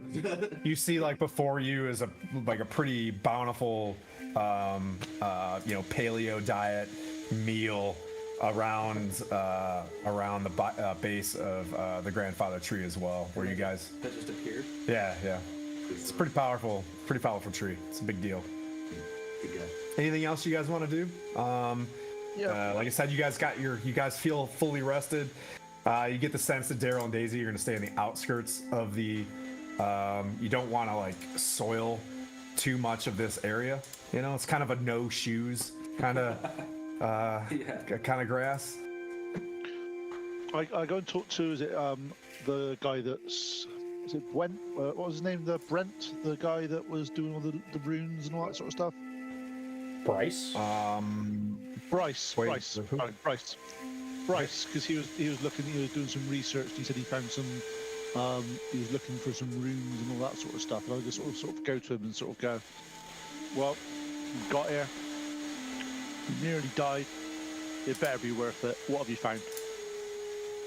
It's like, and he's got the map that he drew from the other party, and he's like, there's artifacts here from long ago. It used to be a mound for, like, the way I kind of see it, a burial mound for some sort of giant long ago. Why does he sound like Ding Dong Johnson? You picked up the silver answer. Yeah. We turn to the druids that are obviously here doing the and obviously putting the grove back to its original sort of layout. And I hate to interrupt you, but we are on quite a time sensitive mission at the moment. If you're aware, giants have been causing havoc around Farun now since the kind of taking on advantage now that Tiamat's no longer around. We've been looking around for information, for runes, for we've got this map from our adventurers in another party that have said that the giants are going to these mounds to find items of ancient sort of giantness with various runes and various things. We have no idea what we're looking for in these. However, can we have permission to look around the mound and see if this is something here? Because if we are able to find this and take this away, it may help us in vanquishing these giants. But more importantly for you, if the item is not here, the giants will not be here tearing up the place trying to find this item. So you begin speaking that to Willow, and through your bow, you hear the grandfather tree gives you permission to search its roots. So I'm the only one who hears that? Yep. I'm gonna tell the party. We've been granted permission from the grandfather tree to scout out and look around. When's your grandfather tree land? It's in the bottom. You're crazy. I've gave it sentient properties. I think the oath bow is in a tuning situation, so for all intents and purposes, yeah. Did Chip just literally come over here, like drop some chippy gas and just like leave? He's like, skirt, like leave. Thank you, Chip. That was fantastic. It was one of those drive-by tootings. Yeah, just dogging around. All right. Yeah, so you'll get the sense that the bow has a set. You hear the voice of Asa speaking through the bow, and it kind of sits you down and describes like how to wield it and things like that. And you'll need to spend the rest of the day here at the grandfather tree while they explore. But you get the sense that they're clear, and you get the sense that there are these huge roots. And there's a couple, like almost like caverns that you can go down to. So like two caverns below it. So I'm gonna relay that to the party. If you guys want to explore under these roots, there's some caverns. Does the grandfather tree say that it's dangerous and we should not go alone? Can I talk back to the bow? Yeah. I'm gonna ask Asa through the bow. Yeah, the dangers have passed. There was a ancient tree ghost shaman and likened to the giant kind that was buried below this place. If I'm putting anything together, if you search, for the next long rest, you probably be able to, search what you're getting at. You could sit here and roll dice all day long, you know what I mean, for hours on end to see if you find stuff. But if two of you spend, the rest of the, searching these caves, I'd be happy to. I'll go with Coatl, as the grandfather tree is reminiscent of the Qualinesti forest that I grew up in, and it kind of brings me back to that place. As you search and you go below, anybody else going with Blendina? I'll go. Okay. Yep, so the three guys, you all start running down there. You guys search for a few hours before you get the sense you start getting hungry or whatever. So you see half buried in one of the root networks, and then you find an innermost chamber inside here, and half buried in it, you see an electrum torque. Looks like a half bracelet looking thing. It's about this big, buried inside this thing. Looks like so you could probably put it around your neck like a normal humanoid, but you get the sense that this is like almost like a bracelet or a torque or something. It weighs about 25 pounds, U-shaped, but it's got giant runes, Blandina, that you're familiar with because you speak it, because you understand stuff, but you don't understand this language. I could show you a picture of what the rune looks like. It almost looks like a tree with 3 dots below it. Gambler that had the little 3 lightning bolts on those. Not the 3 lightning bolts, but yeah, being the opposite of Hieronius, that was a symbol of Talos. Like Hieronius versus Talos. They're not, bad lightning and good lightning. I will ask Gwen to carry this because I'm not carrying anything, and B, I don't think I could pick it up anyways. Even you can put it around pounds. your neck. It's non-magical, but it is like a platinum or an electrum. Some very nice, cool-looking piece of bling. It's got like the larger, knobs kind of on the bottom, and it's like woven, and on the knobs, it's got this symbol, this giant rune symbol on it. Fine, I'll carry it. Yeah, I mean, I've got an 8 strength. I'm not carrying anything. That's what I mean. I'm not carrying anything. To be fair, it could be a feather and she'd still get someone else to carry it. Truth. Also truth. But we'll take it back to Bryce and have him. That's very good. Yeah, we'll take this back to Bryce and have him translate. Summer Strider. I looked it up. I wrote it. Why do I take notes if I don't use the notes? All right. I was like, why did I write Summer Strider in this book? I don't even know what that means. Like, who's Summer Strider? Oh, it's level 3. No, it's level 3. 2. It's level 2, isn't it? Yeah, second renown, but it's 3 renowns. I don't Oh know. yeah. It's a higher DC if you talk to Emerald Enclave guys. If you even gave a shit about doing that. But so there you guys go. World is your flat range. You are in the center of the tree. It takes him roughly the long rest to attune to the oath bow, which do you have it uploaded into your stuff? It is pretty tough. It'll solve your dice problems. The rangers, in my opinion, need a toy. You know what I mean? Or else it's tough. Don't you shake your head. That's why they always give oath bows early, I think, is because like you get that 1 shot or the 2 shots. It's like, 1d6 damage. Yeah. And this one, bit spicy.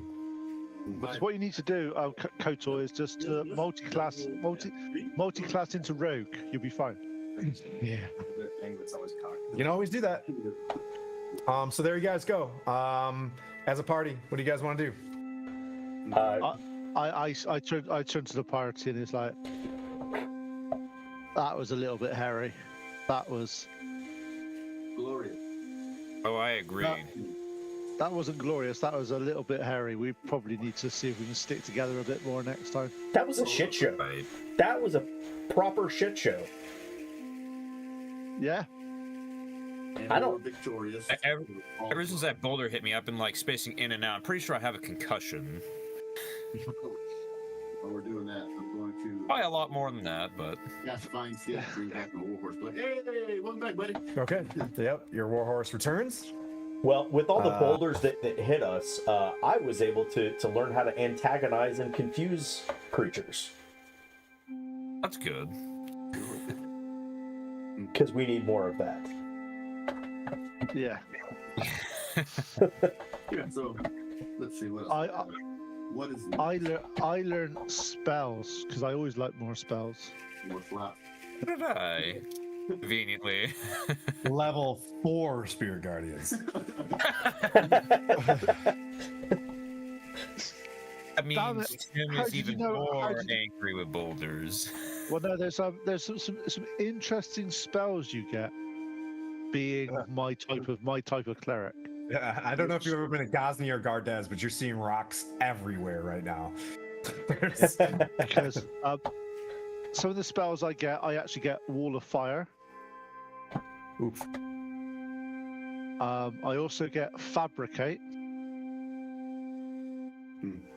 Remake. and Fabricate means I can now do some really interesting shit. Unfortunately, though, like, one of those like you have to lose your Plate mails? Yeah. Yeah. Yes, Cast I that. can help you make plate mail a lot faster now. That's basically So yeah, there's not a lot of equipment, or so you're out of metal is your issue, right?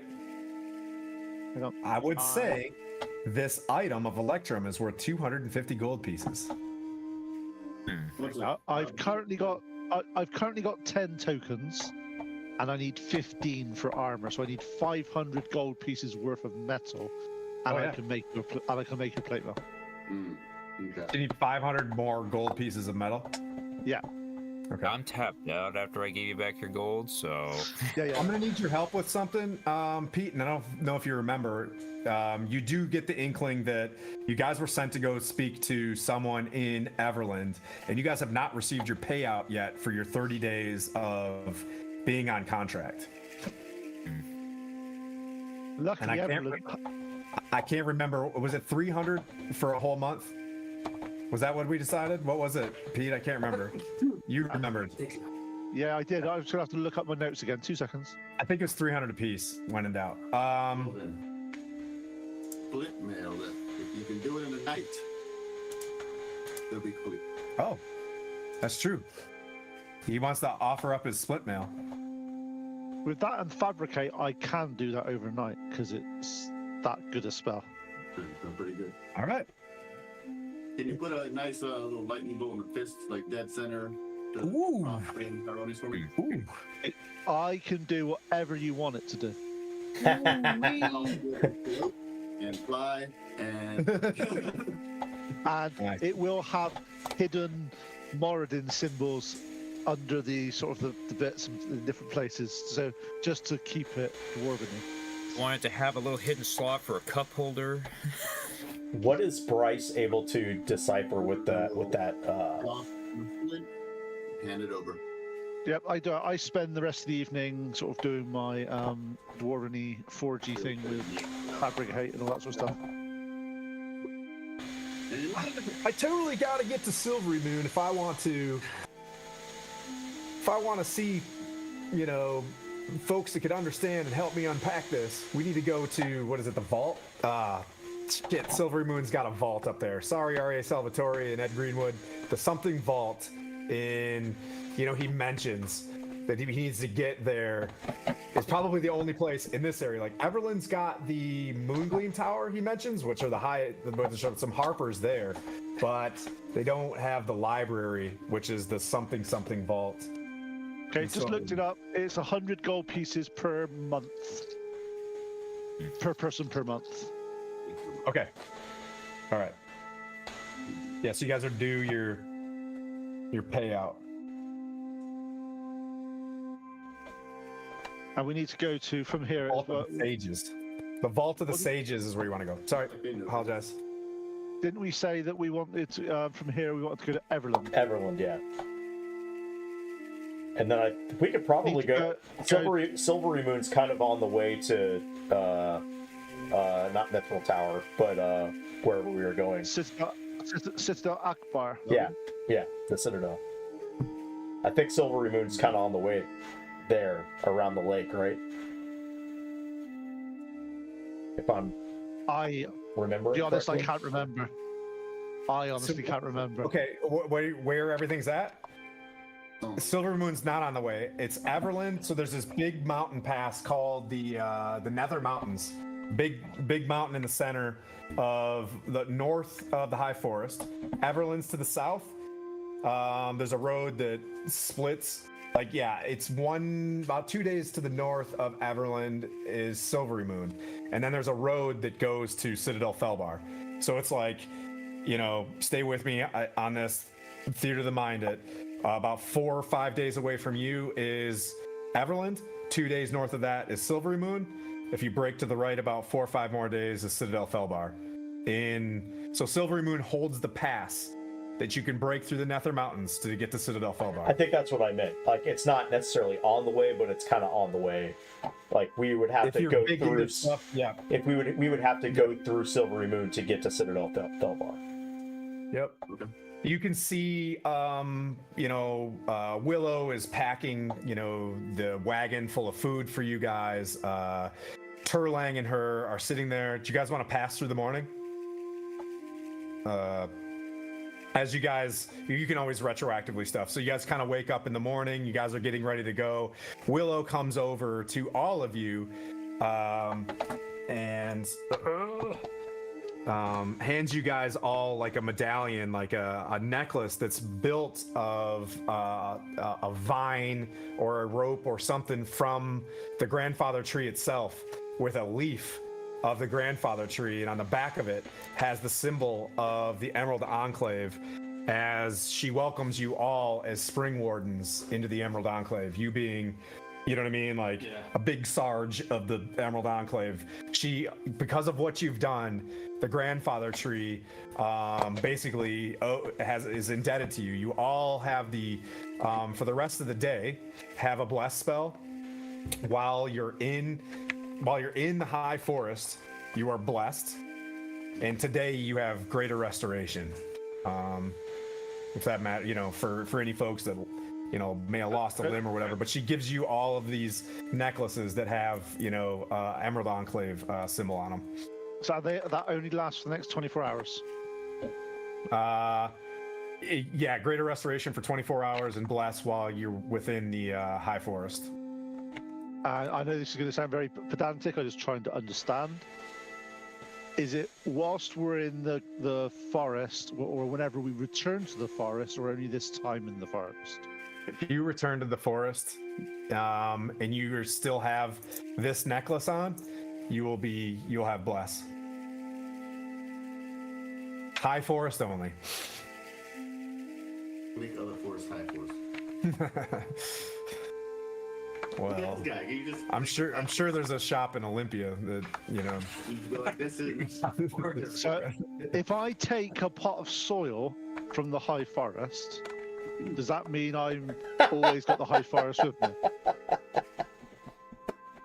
Yeah, you feel like your necklace it's not turning on. Yeah. Okay. His necklace is about- great. How about a pot with a little tree in it? Will that work? If you want to extend, the high forest into the halls of Moradin, into, Yeah. If I gradually just every few hundred yards plant a tree over the next 400 or 500 years, it will give me more of an area to have this item be useful. Yeah, I like that. Sounds good. Sounds good. We'll see. Create the While you're Felbar in the high forest. forest, for all intents and purposes, you do have bless. For now. Now, you guys where do you guys want to go? You guys want to head to Everland? I think that's Yeah, we need. yeah. Okay. Ranger, go ahead and kind of walk them out and give them a survival check. Roll me. It's gonna take 4 days to get out. We'll say, give me 4 survival checks as you leave, with advantage. This being right, yep. And just to let you know, we're going to the no. Denver. Before you counter anything, Do you have bless? What's that point? We're going to Denver's house, aren't we? Denver's or house in Everland. Is it Del Threve? Danavar's house. Yeah, is where you want to go. Yes. So, roll 2 4s. On the first one. Yes. Yep. Okay. +2, 6. Okay. First survival check. All right. Actually, let me put my modifier. I'll talk about it. Is that armor done? Can I put that one down? Is it? Yeah. Here's your armor. Oh yeah. Day 1 6. doesn't. Okay. Day 1 was a total of a 6. Yes. Okay. You're still 4 days out of the forest. Keep rolling. I remember this part of the forest. And looking around. Yeah. Chipmunk. But you do get the sense as you're walking through here that like. This is the next day? Yes, 21. Okay. You get back up on the path and you start moving. You look like you're about 3 days out in the forest.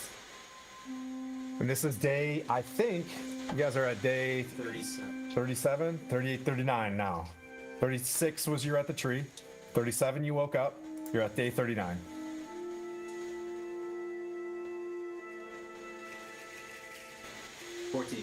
Okay. You have 1 day out from the forest. You can get the sense that some of the, you do feel that some of the big old growth trees are starting to fall behind you. 18. And Wait, sure. Yeah, no. 15. Okay, so 5 days later, day 41 of your guys' journey, you guys reach the Ravin River, and you see a great walled city. You saw Yartar that was kind of big. You see a great walled city in front of you. You can see where the river kind of passes by, and 2 great stone bridges cross and split this city. I'll send you a picture of Everland, and when you guys kind of arrive there, you guys are on the outside. We'll pick up after break, arriving at Everland itself. Day 41 in your guys' campaign. Huzzah. Yeah, We'll be back in about 10-15. Come back at 15 after. No, What's not here. Green Boo? Okay. Trees.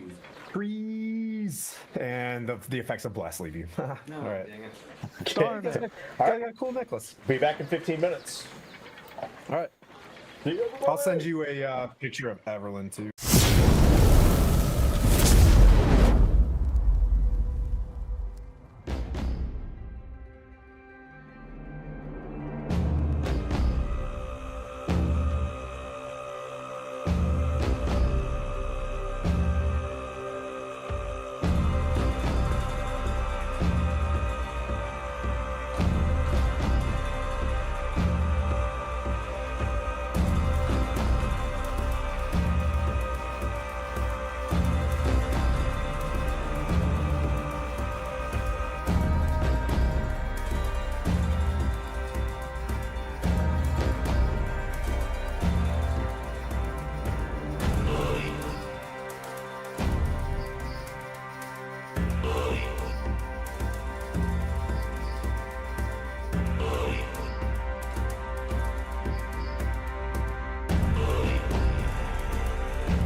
the song on everybody, so that What I need then to we do, create a. I need to make like a shorter version that's just like when we when we are together with a stronghold as it goes in. I think I'll if you work just on start that. at goblins and boglins, we should be good to go. That's it's only a minute long. I No, love it's it. 2 minutes. It's 2 minutes. Well, we got 2 Everland maps. I'm fixing it. I got it. Okay, cool. All right, so there's the town of Everland. And then we got. All right, so as you guys kind of walk up, as you're working this, situated on the banks of the Ravin River, which is before you and behind you being the High Forest, Everland is one of the North's most active mercantile communities. A thick stone wall encloses the city, pierced in 5 places by gates. Like the spokes of a wheel, broad, straight avenues lead from each gate to the Bell Market at the city's center. The streets are clean and wide enough to accommodate large caravan vehicles. Daisy and Daryl. Soldiers of the city's army make a showing of patrolling the walls to reassure citizens and visitors as well as to discourage attackers. The buildings of Everland are stately and well maintained, with steeply pitched rooftops and tall spires that sport colorful banners. 2 bridges span the river, which has parks and trees along its shores. Yep. Then the rest is for you guys to find out. Yep. So sprawling, fantastical looking, city. Thinking 20, 30,000 people, probably. A little bit larger than Yartar, being like almost strictly mercantile. This one is kind of one of the bastions to the west or to the east. Excuse me. So Bryce knows the city, so I'll talk to him and say, so where are we going, Bryce? Where's the place to be? He's like, no, I'm not from here. He wanted to go to Silvery Moon. Been there? I'm from Muskin. Yeah. Yeah, and he kind of looks around and then he just kind of like huffs at you and just looks back down and gets back into his boat. He's like, God, leave me alone. Oh, Okay. Well, I'll see if there's a Just Clyde in this town, and so I will Just Clive. see I got you. into the town. Any other happenings in the city square? Yep, so you walk up and you see the entrance into one of the gates. There's just a guy kind of like looking at stuff. He's not like, stop, who goes there? But the gates seem to be open. The portcullis is up. Folks are traveling in and out of one kind of gate, and the other ones are, closed, we'll say. To the south, we'll put you at like gate 3 is where you guys come from. Just kind of looks at you. You see on the inside, tacked up with a steel nail, is this wanted poster, the Weevil, 5,000 gold pieces. Beyond that, you hear like the Waterdeep Gazetter, Noynek and the Revengers, champions of Nightstone, champions of Bryn Shand, and it's just like there's all this thing like Noynek, and you're like, for your mind, like Noynek. And you can see this, and it's telling the tale.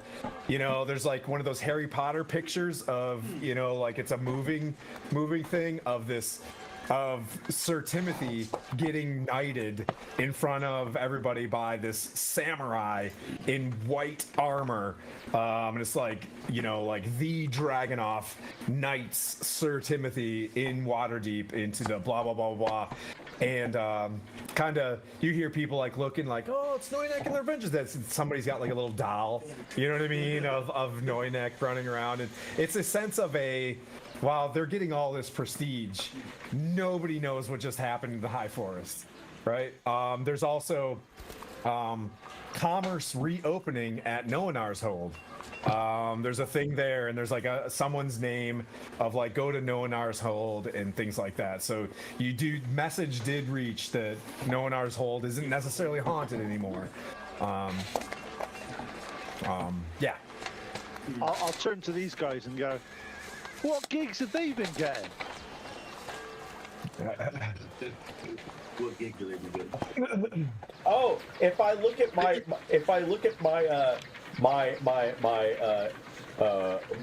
what is it called? Where are we? My Faerun phone. I've got a bunch of text messages from Bork. Uh, uh, man, there's so much stuff that they've done. Oh my gosh.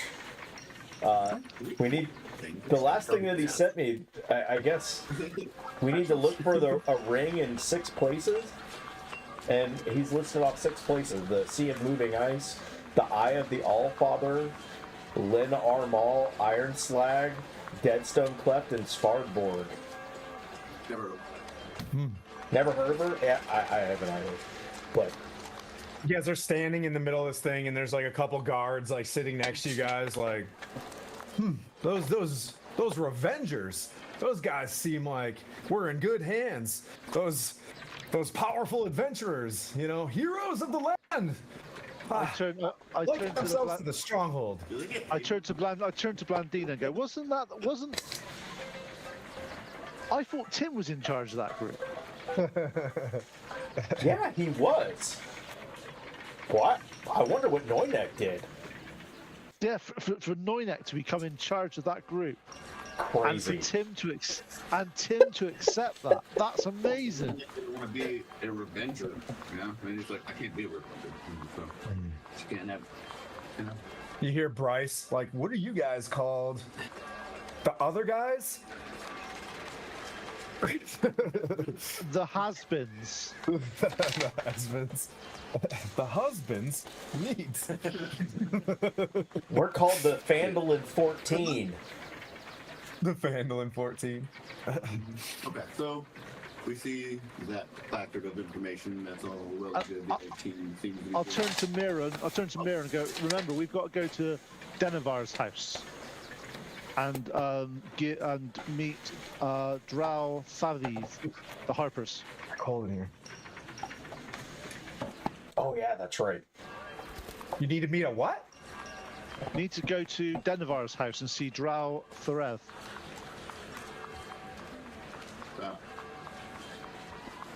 Well, Says Puent going through his notes. look at the guys right behind us that were like over our shoulder, like, you know where his house is? Do you know where that? Denivar's house. Yeah, and he just like mentions, he's like, yeah, it's an old like mansion that was turned into a a tavern, bar, keep inn. It's your classic adventurer's place. You can tell by the looting outside, and there's a guy, he's a half orc with one eye. He's in there. His name's Drawl Threve. All 3. Yeah. In relation? No. Heard the name. Drop 3. That way. Well, I guess we can go to the house and Well, It's like there should be a place where you can tack up and put these oxen there as well. how would you say the security is in this town? As far rings, let's see this big old ring right here. They're gonna go missing? Well, I don't think anybody's gonna carry that out of here, but Can I roll? we'll keep a check if someone tries to bring that out, and that's yours. For about 5 gold pieces, we'll make sure that I tell the rest of these guys that if they see that coming out, we go to Draw Reefs to let you know. Can I roll perception? Sure. You have to pay the city guard to do the job. Whoa! You to do extra work on top of keeping the peace is what you're asking for us to do? Maybe it sounds like this is a 6 gold piece job. What do you think, Alec? And you see this like blonde Aarakocra with like scale mail on, and he kind of walks up and he's just like, you see kind of one of the captains of the guard like walk up. He's got blonde parrot hair stuff going up. He's like, Captain Alec DeJean, nice to meet you. There, you got your NPC. Who's scaring him? So who's he reaching out to? You, as you can perceive, go ahead and perceive. What'd you get? An 11. 11? Yeah, I mean, this is a town guard. Like this is a peaceful city. It's like it's a good, Everland's good. It's a mercantile town, but these guys aren't. It's not a corrupt. Like Yartar gave you creeper vibes. Yeah. This is people have to trust each other and work together here. Okay. I'll kind of swish up next to him. And I'll go, and I'll say, Would you mind keeping this safe for us? Just for me, doing a persuasion check. I'm gonna do a little bit of flirting. Okay. Yeah. I Do mean, it he for puts me. out his feathers still for like 5 gold pieces. Yeah, go ahead and persuade. That is a 23. And he's just like, caw. And he's just like, he puts his hands up and he's like, we can watch this overnight. And he kind of just, there's like a barracks off to the side and like, yeah, we'll keep an eye on it. They'll, he beckons one of his guys and he's just like, all right, and he's just like, am I going to see you at old Drawl Threeves Danavar's house tonight? And he reached out his hand. What's your name? Blendina Silverend. You'll find me in the back corner. Ooh. Okay. It's a date. All right. He kind of just like, he fixes his bird face. I don't even know. He like licks his hands and, he kind of goes off to the side, cuckoo, and he leaves. As I walk away, I'll go, caw. And we'll put, where's Alec when you need him? Right. You got a whole arc out of this. Yeah. Since they've or I guess I'd say volunteer, but decided to do that for him, say the gods look favorably upon you. So that for your good deeds, stick them in. All right. I'll head to Denmar's house. Okay. And you notice that they didn't take your 5 gold pieces. She persuaded him, and they took Daisy and Daryl. What's his face? Ding Dong Johnson wants to stay with him. He feels more comfortable sleeping in the bed of the wagon, so he's just like, I'll keep an eye on this. You got it, Ding Dong. Yeah, you're welcome. I love me some Ding Dong Johnson. Bryce stays with you. Bryce stays with you guys, with his head in his book. You guys arrive at about a 3 to 4 story house. As you walk in, you see prominently a palace, like a big building, where, it looks like the admin happens in this place. And then you see a large tower in the where number 7 is there, surrounded by some trees. Yep. And then the tower is built of like 4 towers, right? So it's got like 4 like clovers up, and then the top has got like a spiraled, a peaked like a roof thing. But that's Moongleam Tower.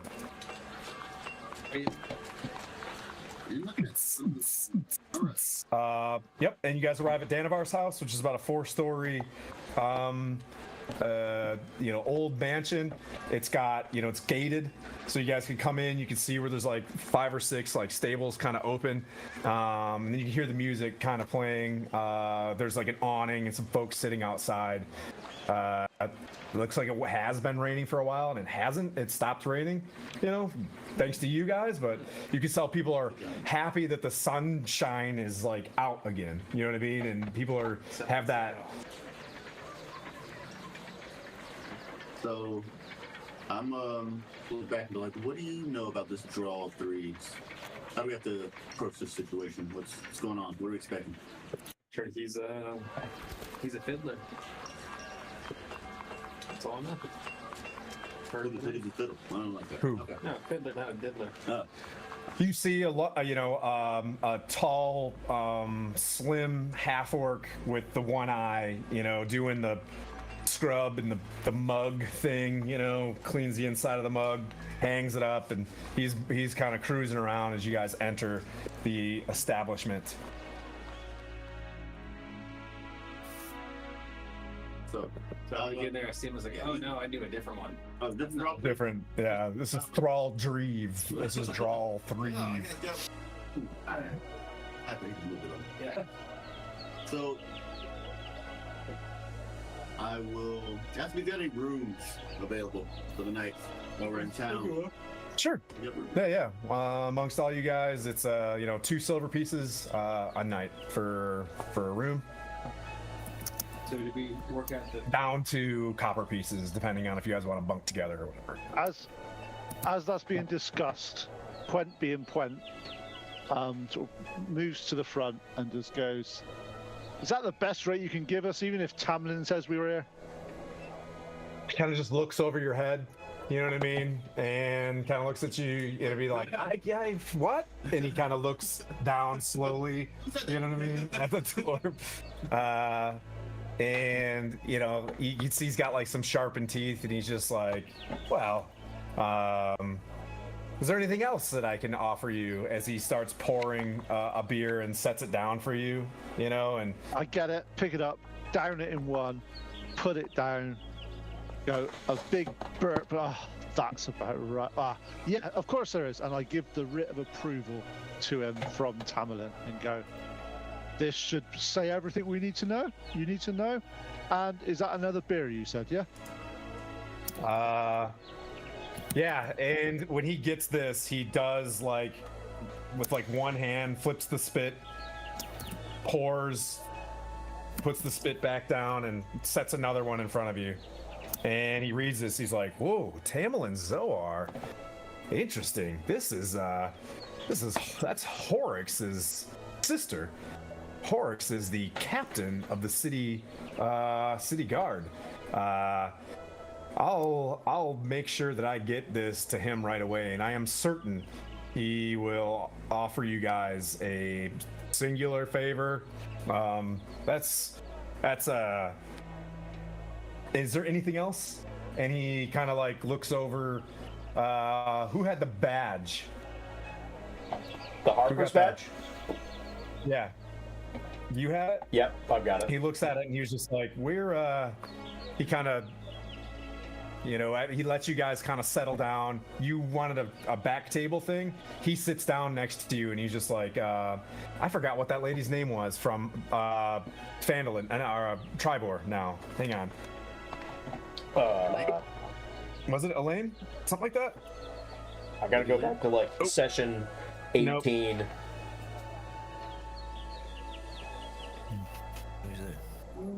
Was it Darafa? Darafa? Oh yeah, You mean Daratha. Tamerlane? Oh, Daratha. Yeah, Daratha. Yeah. What did I gotta go back to that one. It's been so long. Sorry. When you're done, I do have a question for this gentleman. Okay. But he sees that and he's just like, are you here on business? To Blandina? And kind of taps his shoulder where your pendant is. I'll just give a nod. Just yes. Okay. And he kind of walks. Is there anything I can help you with? I'll just yes, actually. I'll, sorry, go ahead. I'll lean in. It's like we've got some issues with giants, and we actually have something being held by the guards. If there's any way, it might be better if Horax saw it. I'm not totally sure. It's Do you rather have any large. questions? He's like, you need to ask for Crowan at the Moongleam Tower. Crowan? But other than that, yeah, he's like, these walls get a bit leaky. And, you know, he kind of looks over and you see oh, fudge, what is this? As I'm like, all the things that I wanted to make sure that I write down for my notes for the rest of this guy's name. You see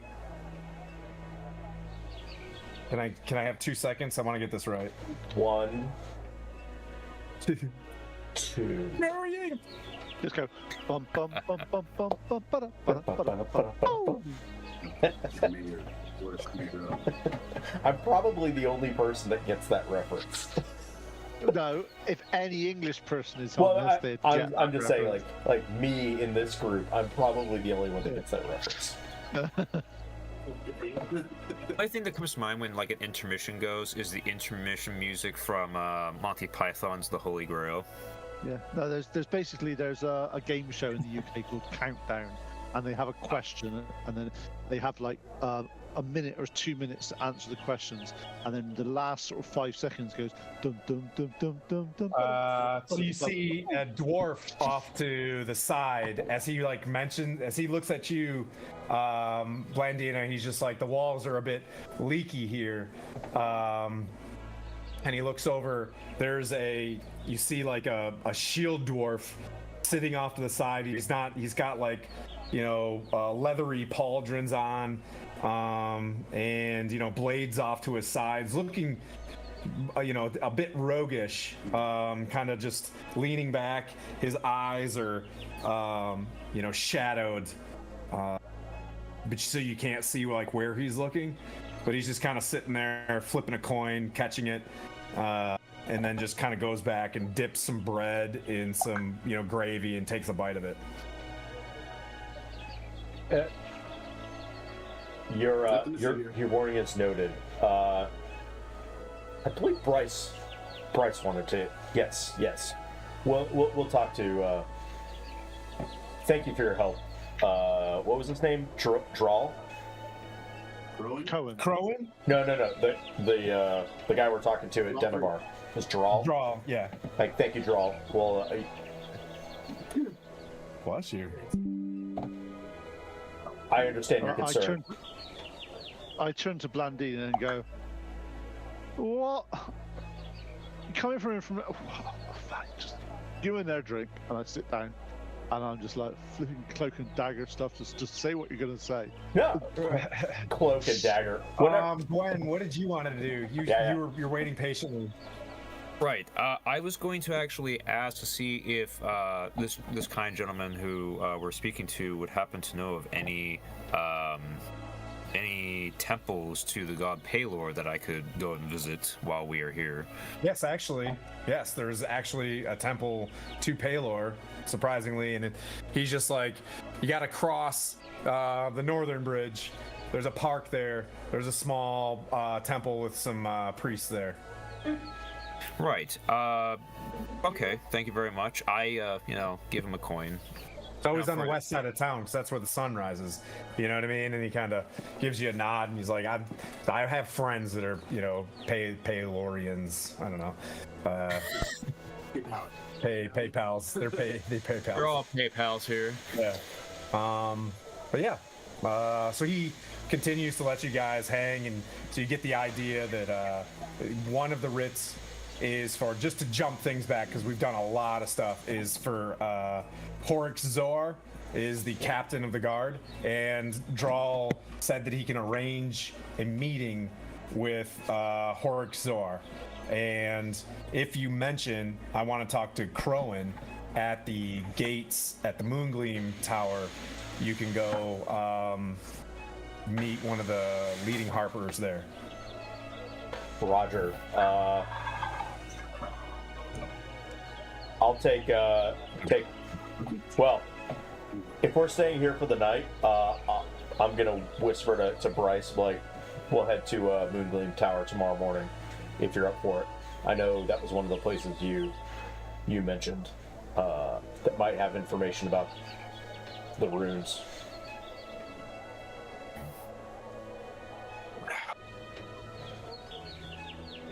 And then I'll look at Quint. I go, ooh. That guy in the corner, is he of any relation? I turn to the elf and go, "That's just saying everyone with pointy ears is the same." What do you mean? Wow. You're a shield dwarf, aren't you? And I look dead at him and go, "Not all dwarfs are the same." That's like saying, "Are you and Mirren brother and sister?" I mean, Nothing alike. no. I You apologize. both got pointy ears. Yeah. Well, you guys are As both. they're having this discussion, I kind of just You guys are stay both. neutral. You at guys it are and both just short. lean back. Yeah. You do find out that as you're asking about the temples, that there is a temple of Helm, Maliki, Porelon, and Lerthion. I don't know. Raytheon. And a temple to Lockheed Martin. I tell them about those temples as well. Okay.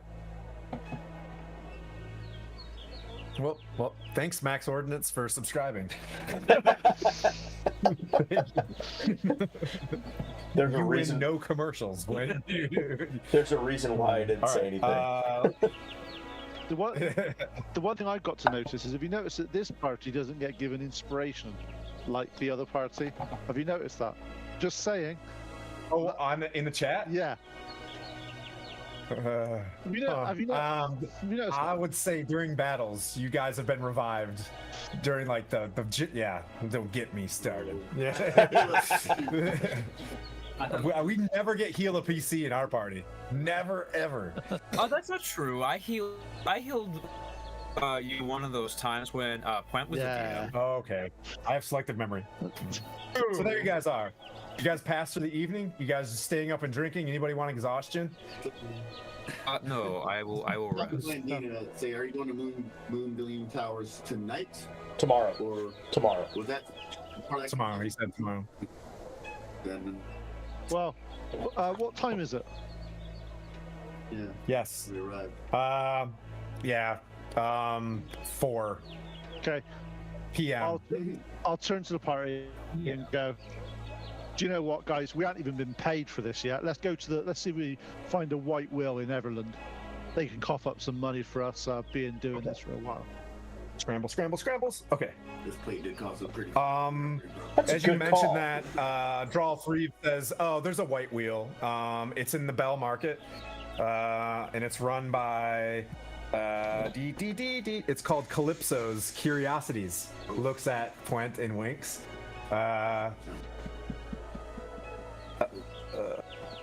And the proprietor, the fact that it's Calypso's, the actual proprietor is Alpha with an E. But yes, the white wheel is there. Brings up. Do you happen to know what time they should shut? 6. That's You got a couple hours. Yeah, it's medieval times. I mean, if you're giving them money, I'm sure they're gonna open up. Mr. Japan. All right.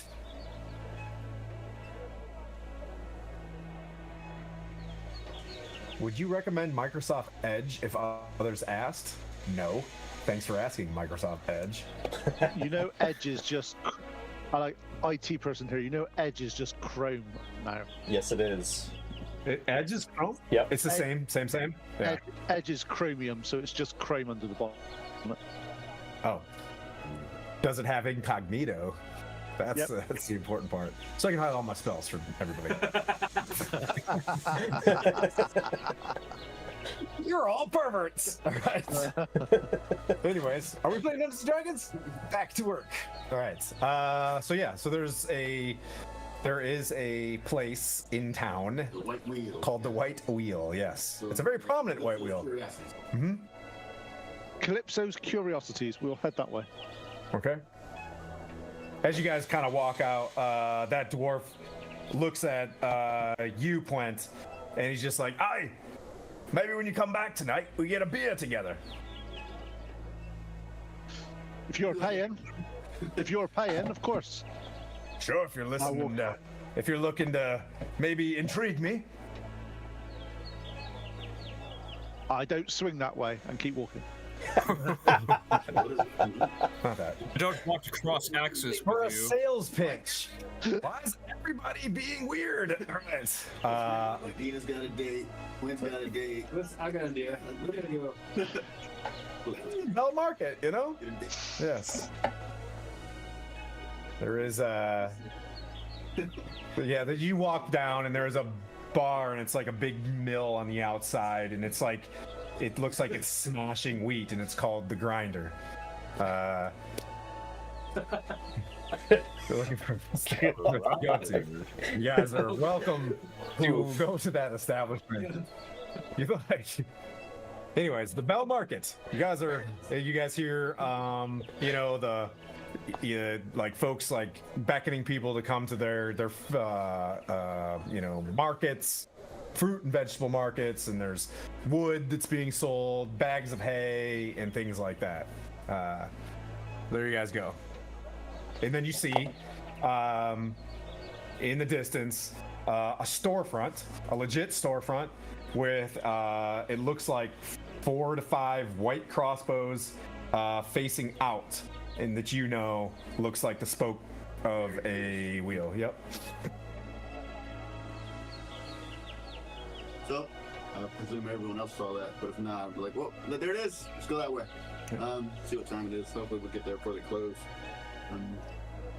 So I will approach the establishment and ding, ding, ding, ding, open the door, hit a little bell. Yep. As you walk in, a cat swipes at the base of your legs and runs off behind the counter. Did it hit for a 22? Yes. Yes, it hit for a And then 22. it ran away. Yeah. But it didn't do damage. That's what the 22 is for. This thing hit your shiny plate mail and left a paw print. And then ran off to the side. And welcome to the White Wheel. And looks at you like, ooh, you look like able-bodied adventurers too in plate mail. Whoa, come on in. And you hear the cat go and she's like, I will at the cat, and then like, please come up. I think you might need to train your cat a little bit better, swiping at strangers for no reason. Mom, she looks at it. Sorry, she loves being a cat. Let's see. So this person, what is it? I don't write down the name. Alpha. Alpha. So we were told by Draw 3 that you run the establishment, Alpha? I do. My mother and I, and she like nods towards the cat.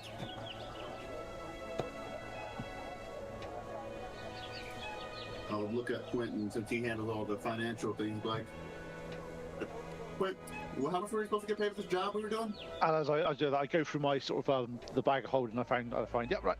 And I walk out with our unscroll the thing. And go, this is our contract of employment. We've been told to come here every 30 days, and Yep. She closes it and she kind of looks at you guys and she's like, oh. And she kind of stands up and she's like, mother. And the cat like scampers off, curls up and like lays in a basket and just starts like licking its hand. She's like, my apologies for being a bit witty. You guys are doing a fantastic job for Faerun.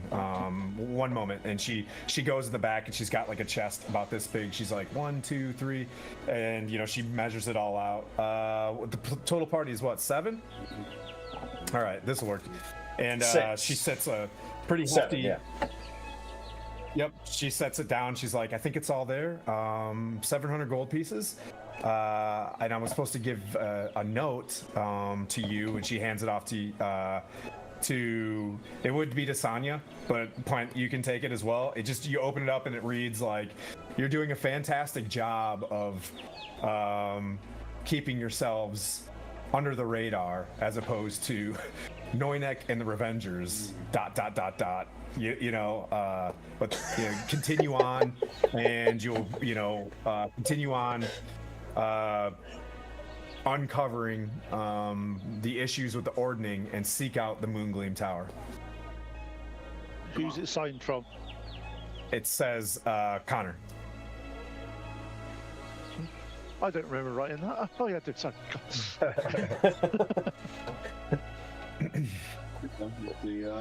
So being that the White Wheel is usually in tune with most of what's going on in the town and its problems and everything else, everything seems up and up here and going pretty well. But I'll ask if there seems to be any issues in town. We supplanted the last owner of this place because these used to be run by Zentarums. There's a pretty grumpy dwarf that's running around this place. But other than that, Everland is still trying to maintain its commerce as hard as we can with Sundabar. Sundabar, not really giving anybody else any help, or they're closing themselves off from most people to the west due to the fact that they were left hanging by the with the orcs during the War of the Silver Marches. But other than that, we're well positioned between here and Silvery Moon and Yartar, so Everland is always bustling, but you know, you look around, this is one of the first places it always ends up getting attacked because it's an outstation and we don't have the wizards of Silvery Moon. About half of our army is still coming to the south. It looks like a town. We were getting messages because the armies of I don't know if you've heard of them, the Felbar Battalion.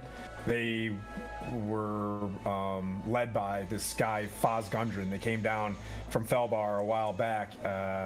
They got held up somewhere south of here in the town of it's called Lork. Something to do with dealing with giants, but those armies from Felbar have not been able to return, and it looks like the Knights of Silver, we're finding out, have been returning over the past 10 days from the Battle of the Well of Dragons, right? That just happened, but we're still waiting on. We're kind of have sparse amount of armies here. Singing Brigade in the town of Lork. Yeah, it was on its way back up from the Well of Dragons. It's getting hung up down there. I turn to Alpha and go, this dwarf, and I'll describe the dwarf that wants to have a drink with me later on tonight. Is this the guy you're on about? Oh yeah, that's Jasper Dimmerchasm. He used to run this place for the Zentarum, and since they're being supplanted with what is their name, Ryan Nightshade, who's the overall head of the Zentarum. This is all weird backstory stuff that does not have to do with the main line. Like just, oh, that jackwagon back in Triboard? Yeah. Who tried to sell me some like really expensive horses? The Zentarum are trying to get back up on their feet again, but you know, we'll see what happens. For anybody that's watching this from chat, we have a Connor back in the day, in our last campaign, cleaned up the Zentarum and created the White Wheel. But yeah. Yeah, Steve knows there's no trouble. So. Yeah, so I've got wares. You all got your 100 gold pieces a piece, or collectively 700, or you know, if you want to sell anything, you know, we've got resources. But I'll do my best to cut you guys some deals. By chance, do you have any empty spell books? Empty spell books. I mean, yeah, I think so. Tim, the DM, is unaware of what the limitations of a spellbook is.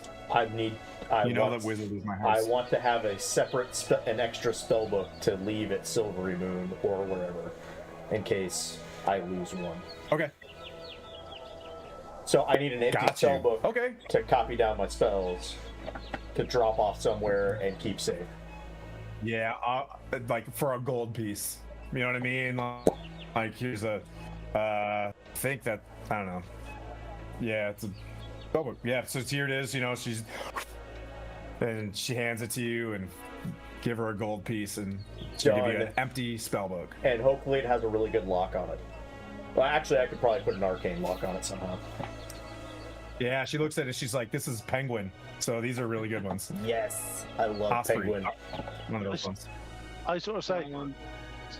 So what have you got for sale? Most powerful healing potion. What is my finest, most what do I have to sell? Healing potions? Well, just so you know, a lot of our healing potions went north of Silvery Moon when they departed to the Well of Dragons, so those are kind of sparse. But allow me to tell you what are in my wares. She's like, I've got spell scrolls, hold person, fireball. I've got a couple potions. This one's for mind reading. This one's for invisibility. She's like, I can get you I can get you a health potions for 50 gold pieces. A basic health potion. If you want any higher potions, if you're looking for a greater or something like that, you'll have to go to Silvery Moon. Okay. Point. You got my bondage. Okay, so I'm gonna get a. Yeah, I basically give out 100 to everybody, so you've all got, put it on your character sheets. You've all got 100. Yeah, it's your own pay. I'm not going to steal your pay for people. That's just. No, I know I'm a dwarf. I know I'm a Master dwarf. manners. How much for the 2 As the scrolls? treasurer, Is it- For 2 scrolls? For the 2 scrolls. Oh, 100. Scroll of Fireball is 200 gold pieces. Scroll of Hold Person is 100 gold pieces. 100 gold pieces. Actually, yeah, 100 gold pieces. I'll take Hold Person. Okay. She encases it in like this silver tube. Twists the top of it and hands it to you and takes 100 gold pieces. And then I'm gonna spend the rest of the day copying down all my fucking spells into, All right, cool. into spell books. Okay.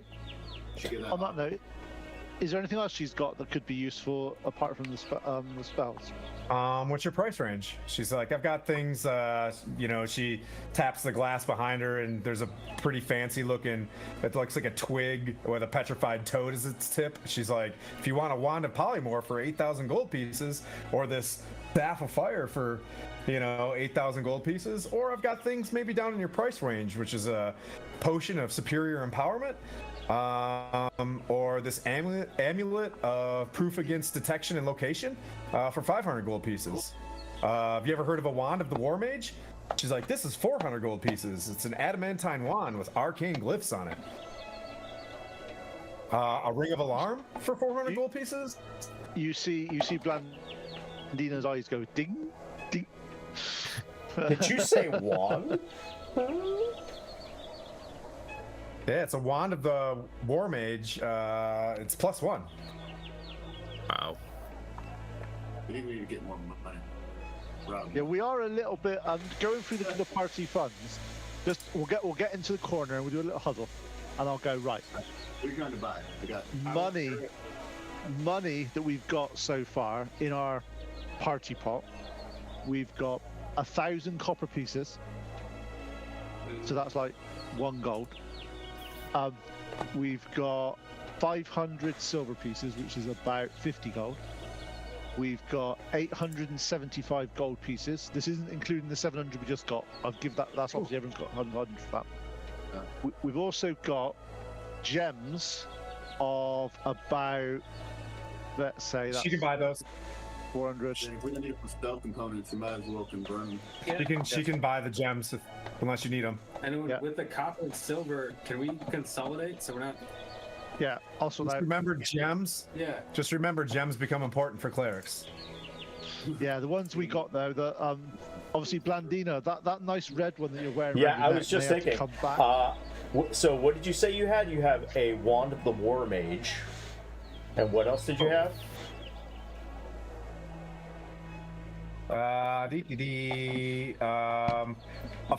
From the range, and she doesn't. So it looks like you guys, I've got a cat's eye amulet for 2,000 gold pieces. We got an ion stone of intellect for 1,500, a headband of intellect for 1,500, a potion of superior empowerment for 500, the amulet of proof against detection and location for 500. The wand of the war mage +1 is 400 gold pieces, and she slides a ring of alarm next to it. This is also 400 gold pieces. So what's the first one you said, the cat's eye, whatever you went very fast. The I know you're a cat's eye salesperson. amulet. Yeah, I'd have what's to that, bring what's it up. that do? Yeah, I'll tell you. I gotta look up beep listings. So I'll convert all that to money for now, and we'll sort the out in How- a second. Blandina. How about Elpa? How about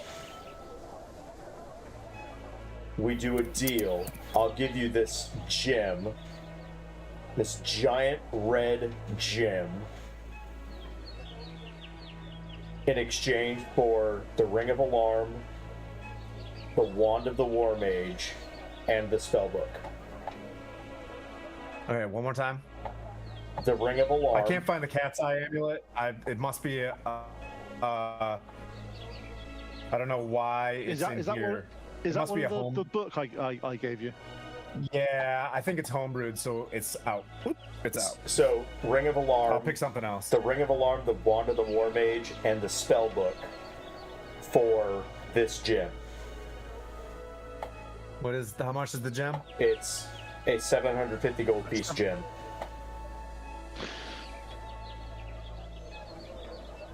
One giant ass And gem. you want the alarm? The wand, the Ring of Alarm, and the spellbook all together, one package. Is that what you guys all want to do? I'm wearing the gem.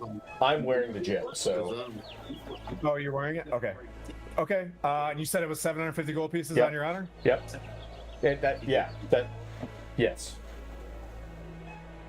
Ring of Alarm and the wand and the spellbook. Yep. She folds it. She ties it off into a bow. She puts a sprig in it. Then she takes some lavender and she, squishes up the lavender over top of it. And then she puts it in a clear bag and she ties that off. And then she puts some mint inside the bag. And she's like, this will take me just a second. The flashiest of flashes. And she hands it off to you. So it's like a gift Right. bag. It's totally gift bag. Yeah, it's very. You would like this. You know what I mean? I like love it. Wendy, loves this. Love it. I just undo the gem and I go and I hand it over. And Okay. Thank you, Elva. I turn to the party. And go, with all the obviously the gems and that she's just done. We've basically got Book of protection for 2,000 as well, just so you know. We've got 1,475 gold pieces left. Oh, We've got a bunch of gems left, so don't worry about that one giant ass gem. Oh, That was a big chunk of the money, though. I will say that was a big chunk of the money. so for 2,000, that's the cloak of protection. I don't know what the cat's eye amulet is, but the next step up is 5,000 gold pieces. There's wands of binding, a wand of fireballs, and then it goes into 6,000. There's a crystal ball, but that looks like out of your price range. Cat's eye amulet, basically, if you are going to use it as a homebrew item, if you want to, it basically makes you have advantage on dexterity saving throws, Yeah, we don't have that. and you can comprehend verbally with beasts. Yeah. But no, That's fine. so we've got basically 1,475 gold. That's all we've got as the whole party. you need to make more money so you can come back here and buy more stuff. Yeah, we're quite poor as a party, really. Because we don't do great things like the other party. No, the other party's been very much flat, sort of reined in. They're also gold. on day 50. You know what I mean? And come on now. Tim, what exactly is the Ring of Alarm? Is that is that from something else as well? You just bought it. No, you don't even I know what it is. All right. Well, I figured it had something to do with alarm. I could do alarm for free, is my guess. But if it was in that book, if it's something I need to make, I can make it. Oh God, it's another fucking homebrew thing. Pete, I'm never using this book again. Oh, it's a good I hate book. supplementals. Yeah, Pete- I don't know what the Ring of Alarm is. All good, Pete. Ring It's of probably Alarm. bullshit because it was homebrewed. Okay, Ring Send of it to Alarm, send it to me. whilst wearing- Send it to me. Send it to me. I'll just read it. No, I'll read it to you first of all to see if Tim wants it to even be in the game. Okay, Yeah. that's fair. Right. So, whilst wearing this ring, you can use an action to speak the command word and specify a target and a condition, i.e., if I take damage or shout help. At least one of the conditions is met, the ring sends out a mental alarm to the target creature. So basically, you can say, I want Mirren. If I say help, he'll get basically an alert anywhere in the same Oh, plane of that's existence. perfect. That's perfect for me. Okay. It's minor. It's nothing Yeah, major. yeah. No, that's awesome. Yeah. All right. That works. But yeah. And you guys have a total of what, 1,400 left? You said? As a party, but then everybody has their own individual 100. Yeah, we've all Okay. got 100. We've all got 100 gold each. I'd be willing to drop the headbands and the ion stones of intellect, and I'm assuming these aren't homebrewed stupid shit So too. intellect is a wondrous item. Yeah. So, I hate that. I'll drop those to 1,400 a piece. You're muted if you're talking. Pete, you're muted. No, I'm taking a picture. I'm not talking at all. Oh, that was weird. Okay. It looked like one. Yeah. Hmm. Oh, unique item detailed in Appendix A. Now I see. Okay, I got it. It's a lovely book. Now that I understand it. Well, are we wishing to save our funds now or buy a wondrous item? What are we looking to do with this? Because I think the Iron Stone of Intellect is probably pretty beneficial to one of you that doesn't have a high AC. It gives you I thought 24. the 24. what was the Iron Stone again? Sorry. So, Ion Stone of you throw Intellect. it up into you, it orbits you at 1d4 of distance. So if somebody tries to attack you, they have to try and attack its AC. That's not how. That's 24. not how the Ion That's Stones work. all damage. That's not how the. That's not how the Ion Stones work. Well, that's not like that. They have the intellect one. Basically means when it's going around someone's head, they gain +2 intelligence. No, good thing, sir. Well, that was part of it, like the last sentence. That's the important sentence. The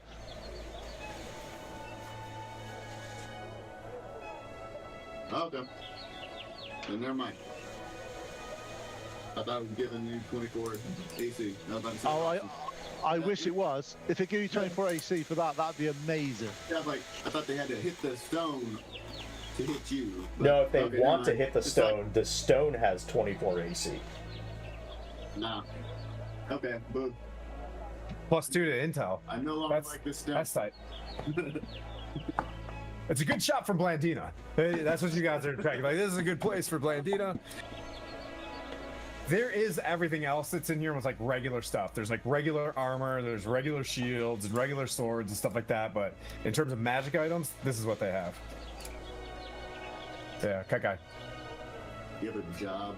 Stay, to do. Tim. I can earn 1,500 gold. Yes. What time would you say it is right now while we're shopping? 5. 5. Okay. While they're shopping, and I don't really need anything from this store at the current moment, not that I could afford it anyway, I'm going to go take a stroll to the temple and all that, and pay a visit. Okay. Yeah, there's no real problem. Sun setting behind you soon. You can see, and you know, there's one way that sets to the sun setting and one to the sun rising, and you get the sense that there's like 2 other people kind of praying there, you know, setting up for sunset. But Right. there's no priest. You know, you'd be the only. It's more of a not necessarily a temple. It's a like a reliquary, shrine, a shrine to Pelor. The actual temples are Helm, Corellion, and Maliki. Right. I will walk up to the 2 characters there that are setting up. I will introduce myself as Gwyn, and I will show them my little symbol of Pelor, and I will offer my services to help them. They're like, praise the sun, you know, and yeah, they Praise the sun, bro. Yeah, they, you know, they're doing appropriate Pelor things in front of the shrine, setting up for sunset. You can tell there's like, you know, a dial, and they're setting up for a certain spot where the sun should set and meet the dial, and then, you know, the sun goes through and hits like a thing of water, and that water is like holy water. Right. Okay, well, as I'm helping them out with that and so on, I will, as the holy water begins to, you know, kind of take place, I would ask them if it would be okay if I were to take some of the holy water with me. If that would for be sure. okay. Yeah, All right. there's about a gallon of it, you know. They just dip their hand in it, you know, and, you know, praise the sun or, you know, whatever, and like you can take some. You're a priest of Pelor. Like, they're like, I mean, yeah. I was about to see if we could sell the 25 trillion gallons of holy water we've got in the bag of holding? Oh, that's right. But there's free water right too. I will dump up my water skin. Actually, I'm pretty sure I've had some on the way from here to there, so I'll just say it's empty. So I'm going to fill my water skin up with holy water. From this, I will do my daily prayers and give myself some holy water wherever we put it, and then from there, I guess once everything's wrapped up, I will make my way back to the rest of the group. Okay. I'm just doing some maths a minute. How much holy water have we got? Could probably flood a small tomb full of undead and vampires with holy water. Take this. Basically, a vial of holy water costs 25 gold, Jeepers. right? We've got gallons of the stuff in this bag of holding. But yeah, Isn't a whole bag of holding? It's 500 pounds. You filled like 400 pounds. I don't know how much that is, but yeah. There are 3 temples here that you could go around for the rest of the evening and potentially sell holy water to. I'm down with this. Based on your persuasion and stuff, if you want to make more money, okay. We can You just wanna sell it all? we can just become holy water peddlers. yeah, we'll sell it. No, we'll sell it for 20 gold pieces to anyone. And undercut all the. Oh man. They call it scam. Worst priest ever. Like, went. I just Moradin is not pleased with this. As I walk through town, I just noticed I still have the dread helm on. I'm like, oh shit, let me go and take that off real quick. Oh yeah, but there's a bunch of kids like following. You're like, oh. But you took the dread helm off, and you're now a drow. Yeah. Like people are like, and they're just like, it's a drow. Yeah. Yep. So I was like, well, you can go ahead and Yeah. go over to the tavern. Okay. You head back to the tavern. Couple folks there. The shield dwarfs there. Yep. That's it. Then you guys are spending the rest of the night at the tavern, and then getting up and going to Moongleam Tower in the morning, right? I'm totally flaking on this Aarakocra, and I'll be up in my room copying down spells. Nice. Your ring is an attunement item, by the way. The ring Yep. is okay. Yeah, I copied it all down. I just done some maths, just so we could figure this out, right? 1 pound of water is 16 ounces. Yep. In D&D, a vial is 1 ounce of liquid. Right, so we've got 400 pounds of holy water. That equals 6,400 ounces, which is 6,400 vials of holy water's worth of holy water. Right, if we wanted to say sell it for 20, we could make a killing. We could quit adventuring, and we could get roughly 128,000 gold. Yeah. Hey, we broke the economy. But every time you try to sell it in this way, it diminishes its holy. You know what I mean? Like, yeah, you get the sense that if you're trying to, They don't know. grift your holy water, like it doesn't seem so holy Listen, anymore. we've got an excess. Dungeon We Master's have Guide an slams excess. in your face. We have an excess of holy water. We're Yeah. just trying to help everybody. I'm just trying to guess look in our stock. If here. you, yep. Okay, go ahead. Sell some holy water. See what happens. That's okay. I'll just. Holy water merchants. And this is where the party just scrapes off to the side to And that's like, it. And this, murder hoboing. and this is why we're not as well known as the other party, because they wouldn't do this shit. Yeah. But you can certainly try to sell your holy water. How much would we get? I'm- How much would we get from it from the churches? So there's 4 temples here. I would say To split it all up equally, do a persuasion check. Blandina, Oh, who's yeah. got the best Who's persuasion? selling it? Who's selling it to these four places? I am practicing in my. I will. And that's a Blandina, 19 persuasion. And I cast bless on you for it. And that's an Or extra guidance. You get D4. extra 1d4. 1d4. So that's a You're 20, like, hey, I want to 22. slay this holy water inside the high forest real quick. Okay, I'll say to break it, to just be done with this, but to also placate what you just broke in Dungeons and Dragons, I'll give you 800 gold pieces for all of it split 4 ways. So 800 gold pieces, 2, 4, 6, 8 is the one. They don't have the capacity to even like hold it all. You know, they try putting it in barrels and stuff, trying not to diminish it. Oh, Chippy's bone. He's got this bone that's like the weight of a brick.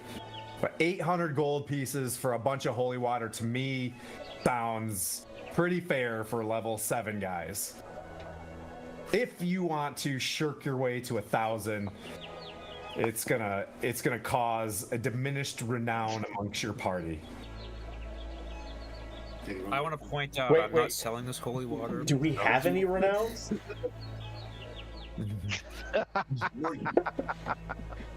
No, we donate it to the church for a modest 800 gold piece. That's it. That's it.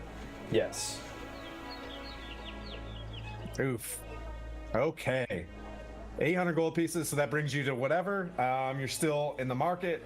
Like I said, there's everything within the market is in the player's handbook. Beyond the magical item side of the stuff, at Calypso's. She was able to get you your health potion, and so that brings you guys up to what? Like, brings you up to 2,200. You said. No, we've now got 2,475. So in your price range for that, yeah. So there's a cloak of protection, and for 2,000, the ion stones are. So the headband of intellect and the ion stone of intellect are 1,500 apiece. She'd be willing to sell you both of those for what do you say, 24? Yeah. Yeah. She'd be willing to sell you both of those for that. Who needs intelligence 19 plus 2 to make it 21? It only takes you up to 20. No. Yeah. No. Max 20. Oh, max 20. Oh, only 20. Oh, Hey, Shadowbat. I Hey, mean, Wicked Ninja. an ion stone, a +2 would take me to 20 until next level. Next level. I don't like this book anymore. This is the last time I'm using this book. These magic items are pretty broke they're not. They're that just they're standard. selling. They're a standard yeah. thing. They're a standard Yeah. thing. But this is a very Blandina town, that's for sure. You guys are OPing your wizard. All their wares. Yeah. Obviously, Cloak of protection. Right. the cloak. What would you do for the cloak of protection and the ion stone? Cloak of protection, and the ion stone. What was it? I think it was 2,000.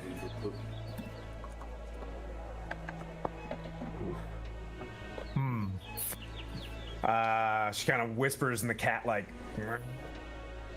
growls. She's like, "That's gonna have to be. I couldn't sell both of those for under 3,200 gold pieces."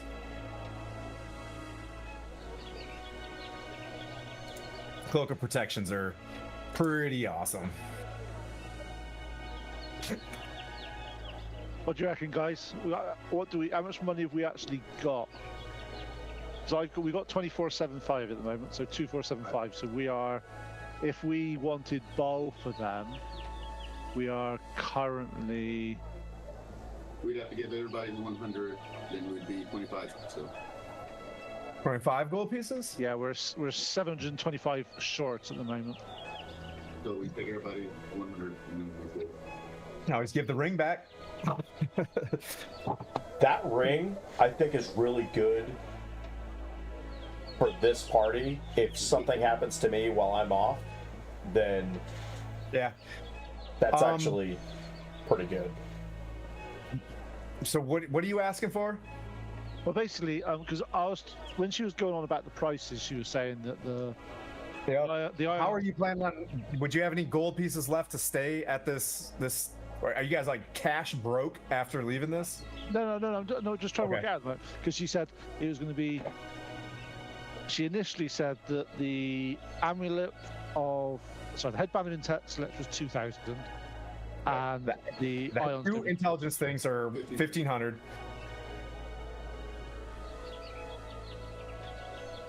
Uh-oh. And then the cloak is 2,000.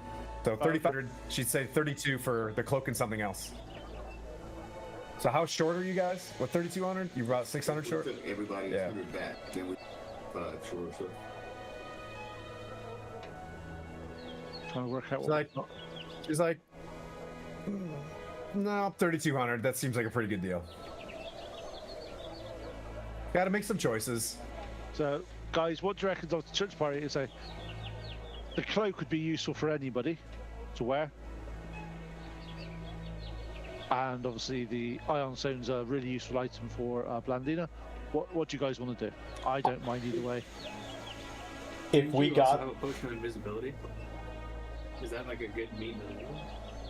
if I gave back the alarm, the ring of alarm, would that help? Yeah, if you gave back the alarm, how much was that? Was that 400? That was 400. Yep. If you gave that back, we would then have about 275 gold left as a party. She'd accept that.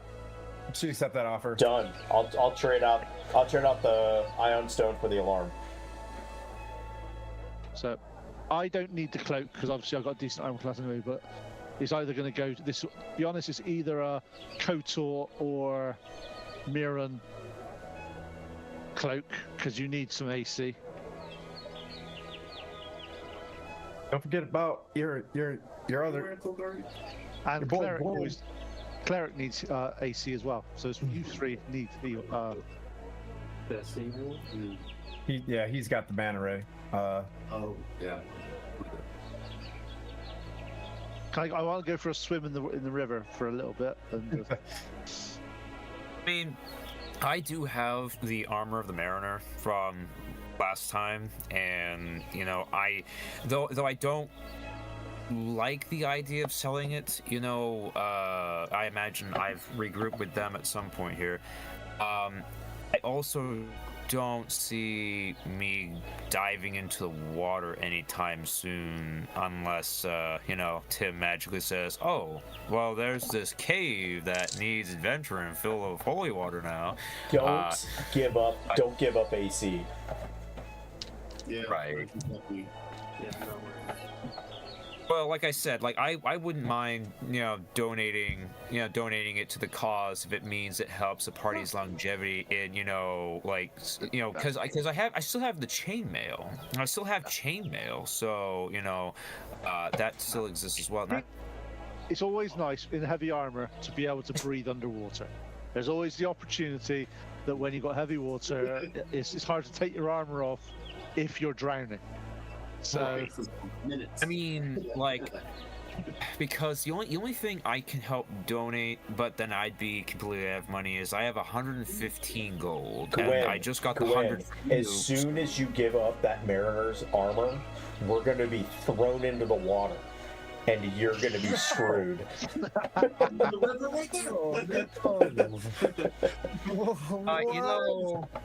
On second thought, I'm gonna just withdraw that statement.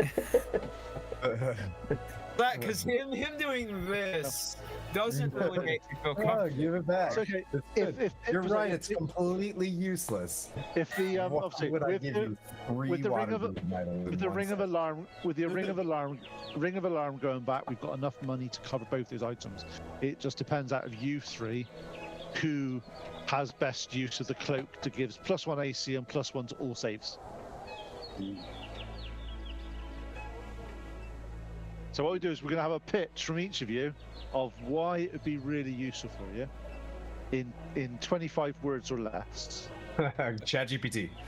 It's a portal. That's what Mirren says. Mirren says Quaddle. Quaddle. Quaddle. What does Quaddle say? Quaddle? You just being nice. No, Quaddle Yeah, is a magnet for any shot. So anything that's going to help him. Yeah, I guess I do jump in the way quite so Yeah. all in all, it's pretty dang good for you. Okay, so we've Oh, that's it. 1/8. as a party, we took back the money because it was the only way of doing it. But as a party now, we've got 375 gold pieces in our kitty. That is our Total. kitty. That's our total at the moment. That's Okay. we haven't got any gems. We've got and that's it really. And we obviously sold the holy water, so that's gone as well. I have 9 gold on me still. 6. Oh, Being on 9 gold. did we do anything with the dragon scales? Did you take any? Yeah. Did you take any? Yeah. Did you put them in the bag of holding? Because you just filled the bag of holding full of holy water too. Yeah, that went round all the stuff. It's water, it's fluid.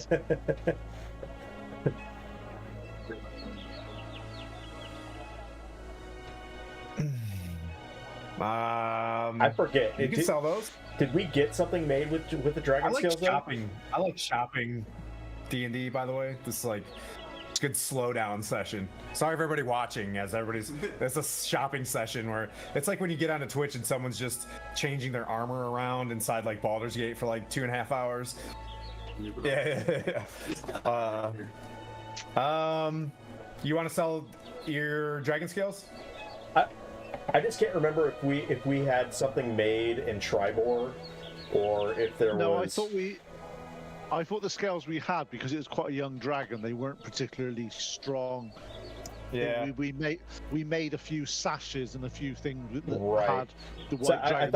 I thought we had something made. It wasn't anything significant, Yeah. but gotcha. Then I'll just remove that. Yep. Then all we have is the chest from what was that? Dwarven Axhold. Yeah, we have the dwarven chest. Yeah, we have the dwarven chest that we're taking to Citadel Elbar because it's Yep. made of adamantine. I've got some elk antlers. We've also got a movable rod that no one has used yet. Yeah. I like to add that no one's used the unmovable rod yet. Those are expensive. No, we'll keep that. That might be useful at some point. Everybody can. I was hoping to trade for Vegas 5 less. That's maybe they'll do it free. But we're giving up our gold. I mean, it's got a slight crack in it. It works perfectly. Okay. It's just part of, it's got some character to it. Yeah. Because we're giving up all our gold. That's how we're poor now. Yes. I used to have money. So okay, we probably need to do that hunt down that weevil because that says 5,000 gold on that list, and we're probably a bit short of money. Ah, the weevil. Nobody has the weevil. Yes. The other party has a weevil out there. Ken's been waiting for us to go search for the weevil at some point. The weevil is stray voltage for sure in this game. But definitely go get the weevil. All right. Can we send a message? Actually, at a point, we send a message to the rest of the other group, and it needs to go along the lines of, "Congratulations on your on being famous. Can you send some money our way? We're the poor brothers." You really want to ask that party? You want to ask? For a handout. Trust me, guys. I am pushing a bus. I am a very lone ranger of lawful good in that me and Bork trying our best. Congrats to being famous. Send money, we poor. As soon as you speak into it, you hear no. Like, whoa, what? with weird calypso music or And it's whatever. Zora. It's just Zora going, absolutely not. All right. So, what do you guys want to do? Want to keep shopping? No, I think we haven't got any money, so we can't really go shopping because there's a Okay. fundamental. You guys head part back. of shopping. She goes to bed. She blows off this Aarakocra. If anybody stays up, there's that Zentarum dwarf there. You can talk to him if you want to, but you get a chance. You get the feeling that he's probably going to ask you Zentarum things, but you can intrigue him if you'd like. Not What really. did you say? What's up? Not really. I'm not really interested in him. Okay. He storms off. He's like, this mark the day that you blew off Jasper Dimmer Chasm, and he storms out holding his hand axe. As he does that, I say in a really loud voice, "I told you I do not swing that way." God, I'm going to the grinder then. I don't want. You to see, he run walks back across to the street, you. and there's a wooden sign that's flapping in the wind like this, and it's a mill with a grinder in it. You know what I mean? Just grinding up, wheat and things like that. He's a grinder up. Dun, dun, dun, Oh, dun, no. dun, dun, dun, dun, and you hear the door close. He goes inside. Okay. I'm gonna take the night to practice with this javelin of lightning. Get its, Attune to it as well. Oh, okay. just learn to use it and also get all my movement in the plate mail. Make sure I need to cinch down where. Make sure I get all Yeah. movement. Yep. Brand new. Tape off. Pull it down a little So you bit. can pull the strings. Yep. I will. Solidly fit. I will Anybody else spend- want to do anything before they go to bed? I'm spending the night attuning to the Ion Stone and the Wand and copying that Okay. Scroll of Hold Person into my spellbook, Okay. Done. Okay. which costs Um, 50 gold pieces. So that's 50 gold pieces out of my kitty going. I want to. Dang. No, I want to meditate and I'm gonna just focus on the bow. Okay. It's a lot of Elvish, as you're saying. Like, you'll need an interpreter, but it's very like command words. It's like you're getting like, things. You're not sure, but it seems like it's not paragraphs in a conversation. It's more like the Holy Avenger was. You get feelings of, I'm in a good place, I'm in a bad place. Yeah. Yep. Did we give our hundreds back? Is that what happened for the Yes. whole marketing thing? Okay. Anybody else want to do anything? Gwen. I will, before going to sleep, I will pray to Paylor in my room for guidance, and that will be pretty much it, really. Okay.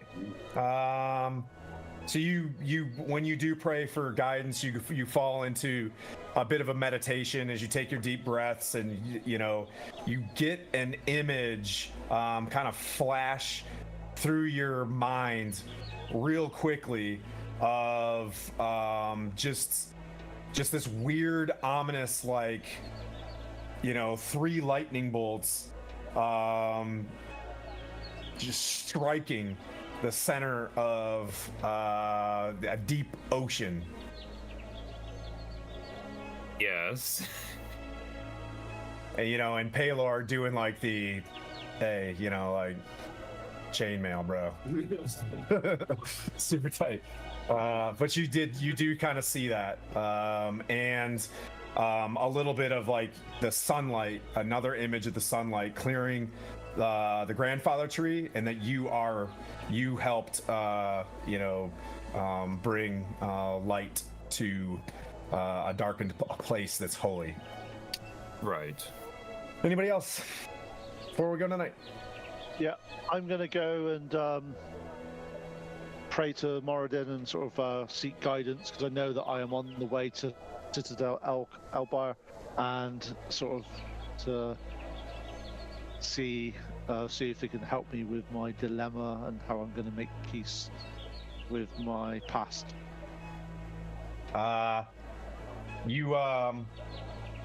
you kind of do the same thing. You're sitting there. You either make your tokens or do whatever. You take a time to. You get the feeling that the holy water move that you made. You know what I mean? Like you're not feeling like you can really give. You could really get there. Deep down, you thought that you know what I mean? Like you can't reach Moradin today. Coming out of Paladin, you can't break oaths. Moradin's like, unless it's got a spell slot, I'm not giving you anything free today. All right. Let's see. Anybody else? And you drift off to sleep, and Gwen's asleep. Blendina? I'm You're up. studying. Oh yeah, you copied stuff down. That's right. Quaddle and Mirren, I think, is the last one. Yep, I'm just now javelin, still trying to figure that out because I had previous normal javelins and it did not work well. Yeah. So now I have a super javelin and probably I'll fuck that up and be nope. So Super javelins. let's get that out. Okay. That's what I'm doing. Okay. All right. Work with your javelin. Fall asleep. You guys wake up the next day to draw Threeve, cleaning tables and setting up. And I think you guys wanted to head off to. I'm just kind of advancing things a little bit because of time. You guys are heading to the Moongleam Tower. Yes. Anything you guys want to conduct before you guys start marching off into that area? I'm gonna look and see if anybody's following us off the sets, which are really low. Can I aid you? I doubt fool. I already just been to the door. Oh. Yeah, you get it now. You also got I rolled a 4, but Nope, nobody's following you. That Zentarum that would have been following you guys kind of gets the sense that you guys are, you did see him in the morning, but as soon as you saw him, he just kind of nods and walks off.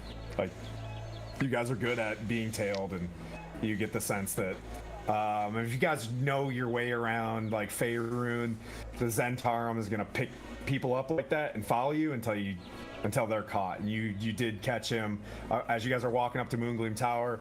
You could see him sitting across the park in Bell's Market, kind of following you guys with his eyes. And once you see him, he gets up and just he hightails it. I now have a You guys blue both and know. white stone circling Nice. my head. So magical. I lean into Puente and I'm like, do you ever just get the odd feeling that, we're always being watched? Well, of course. Halor and Modrin always keep an eye on their chosen ones. No. I mean like people kind of like spying on you kind of vibe, like you're in a bad neighborhood. I take it that we're gonna always be in someone's eye, so maybe we just act as you want to act, and if anyone has an issue with it, they can talk to you about it. Okay. The Moongleam Tower doesn't have, it's got a wall around it. It's got a single wooden door inside the stone walls. Inside, you can see the top of like some sort of orchard that goes around the tower. The tower, 100 feet tall, with, light windows for light that go up it. Tim, what did And I do? when you guys kind of arrive, someone slides open, the classic like speakeasy kind of door, looks down, and can I help you? The red dog jumped over the lazy fence. it just like shuts. Shit. You I know, mean- Crowin, I Oh. said Crowan The door sent just us. opens. Crowan sent us. Guys are here for Crowan. Troll mentioned this. Go on upstairs, winding stone steps to the top, and just last when you can't go any higher. Once you get up there, you guys keep Just imagine these stone steps, like very like shoulder width. Every once in a while, there's like a door where it stops and like keeps going up. There's looks like 3 levels, and then when you get to the top, after about 5 minutes of going up, you see a final door, and you can knock on it if you'd like. Bang, bang, bang, bang, bang. Yeah, you hear like, enter! Switching to my Crowan Valharrow, at your service. Guy in yellow robes comes shuffling up. You can tell he's got like a powdered wig on. You know what I mean? He's got like a swirl on the sides, but the wig is cockeyed, and you can see he's got like, it's a white wig, but you can see like, brown hair underneath it, and he just kind of sets the wig down on his head for some reason, and he's just like, oh, welcome. I'm Crowan Valharrow, clearly a Harper, and I see that you've been sent here from what's her name? Starts with a D. From Tribor. Daratha. Yes. So, what do you have for me? Well, What goes on in Tribor?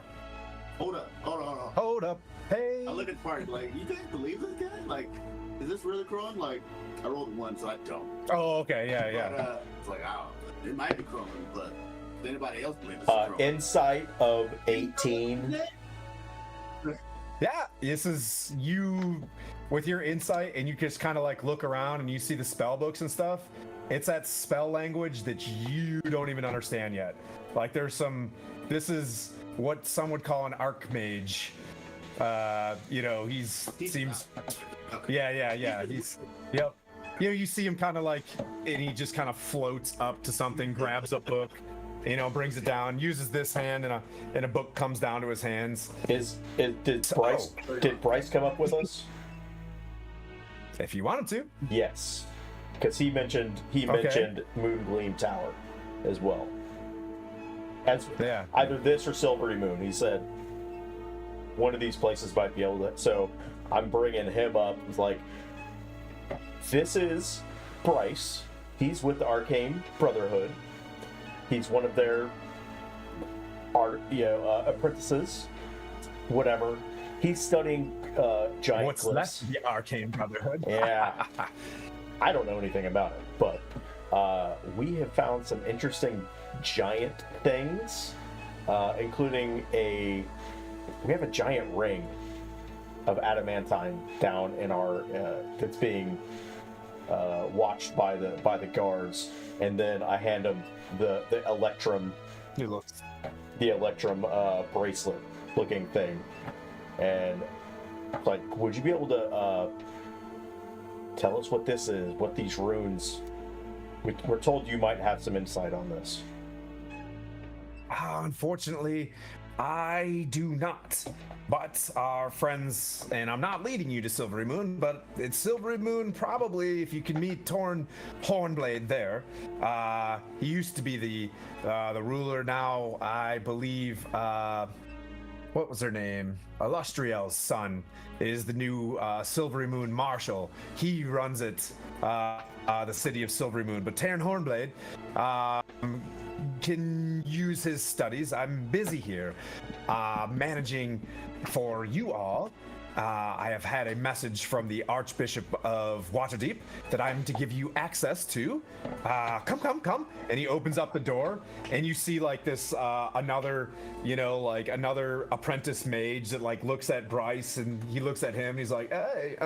And they just, there's another emo mage, and he kind of gets out of the way, but there are like 6 circles on the floor, and he's like, I've been told to grant you access to our teleportation circles since you are here. I have more information, but these circles can get you to, and then just anecdotally, Mirobar, Loudwater, Waterdeep, and a couple other places that I forget right now,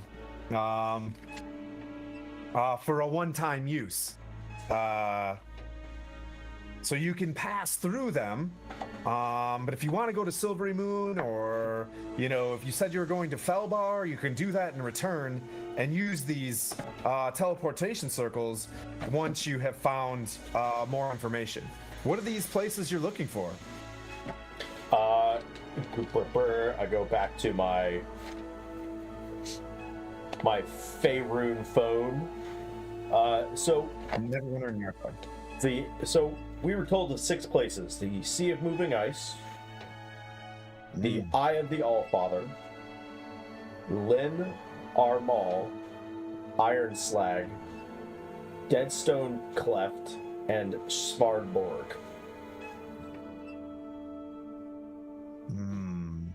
So the Sea of Moving Ice, obviously, that's north of Luskin, and looks at Puent and says just west or east of, west of Ironmaster, which is a big dwarven settlement in the frozen north.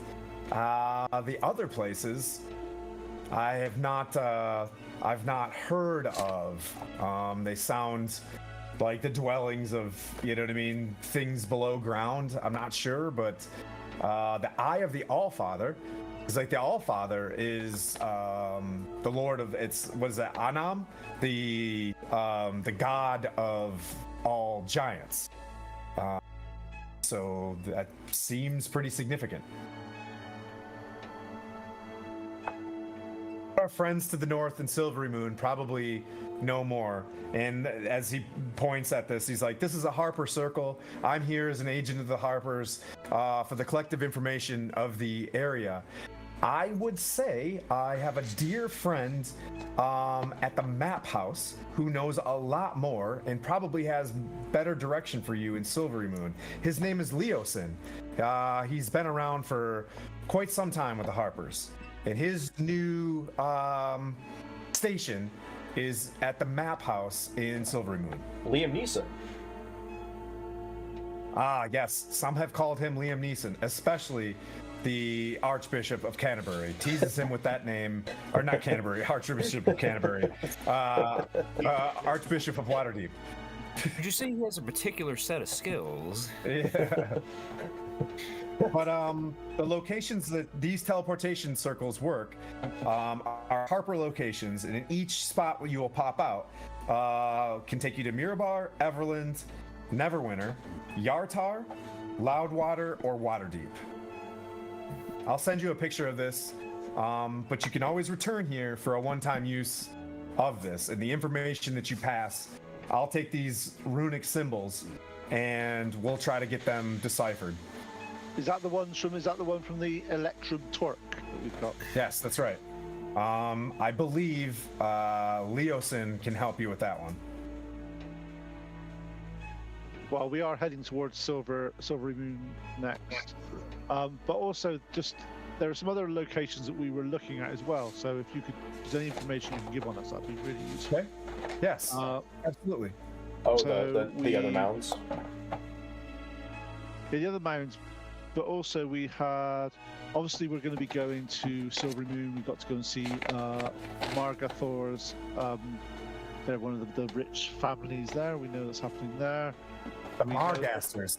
And as a Harper, he's like, ooh, that is a pretty powerful family from Waterdeep, and they have little satellites all over the place. The fact that the Margasters are even in Silvery Moon, luckily Silvery Moon does not allow you to cast any magic, so good thing. Oh, that's interesting. Also, we've got to go to. You just can't cast magic there. It's got too many wards. You'll try to cast magic and it'll just boop. That's pretty clever. I've never been there. It'd be really useful. It's called the Mythal. Not to be confused with Missile. Oh.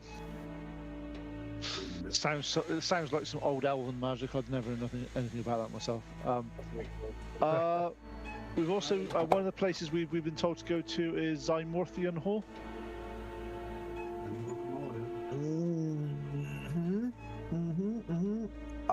Okay, yeah, that is just I think it's just a town with a keep,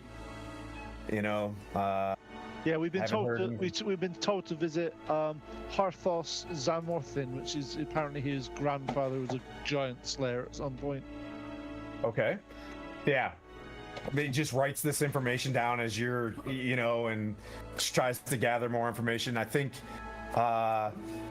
folks were maybe there was a last known sighting of the Weevil south of there. To be perfectly honest with you, and the Harpers would pay good money to apprehend that that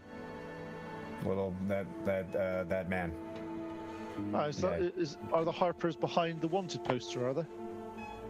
I mean, we all can collectively turn it into the Lord's Alliance, who he's done the most injustice to. And he's like, and by the way, this town is no longer part of the Lord's Alliance if you care about lore. We've elected to not be a part of it due to the lack of help during the War of the Silver Marches. Orcs. Kobold. Dragons. Sounds like politics. Wow. Sounds like politics. Yeah. Politics are no fun. Yeah. The Drow and the Orcs really late about a year or so ago did some bad things around here, but they're good Drow though. There are other we're fully tracking that there are good Drow. He's the good Drow. Yeah. There's at least 5 of them. They all look like Drits. Yeah.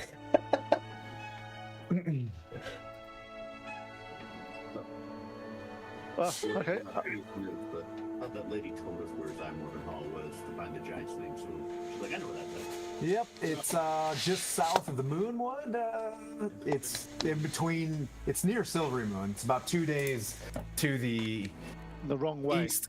2 days east of Silvery Moon. Where if you did you mention you're going to Felbar to this person? Yeah. That's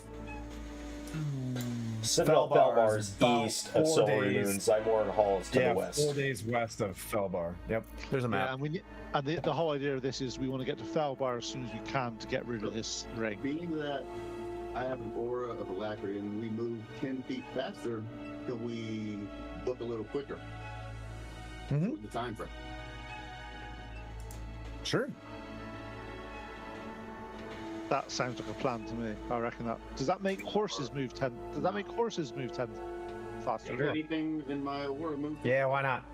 You guys like. I got 70 move speed warhorse right now. My God. An extra 10 feet isn't like that crazy fast, so but it is faster for sure. Makes your horses move faster. Well, if we were just walking normal human speed, it's an extra third faster, which is pretty impressive. Mm-hmm. You're welcome. Mm-hmm. Big ironies. Yeah. So you guys could get to Silvery Moon in a day. I'd give that to you. Is there any? As we'll talk to this guy, and is there? Obviously, we're going to Silvery Moon. Is there anything that we could do for him whilst we're going there? Is there any information you want to pass on across? Passing this information along to Leosin is fantastic. The more I'm putting 2 and 2 together, as he's an archmage, he's a smart guy, and he's like, these rods point at that giant ring. You're gonna need to get this out of this town immediately. You're gonna start attracting these fire giants. I know. And if you want to have no friends, you get towns like Everland sacked because you brought what. And he's like, I think, and he starts putting these things together. He's like, that is something that's attached to something larger. He's like, I think, you're gonna need to get this to Terran Hornblade. He's older than anybody here. He's gonna know what that thing, why the fire giants are looking for that. And who's Terran Hornblade? Thank you. He's the leader Terran of Silvery Hornblade. Moon. Yep.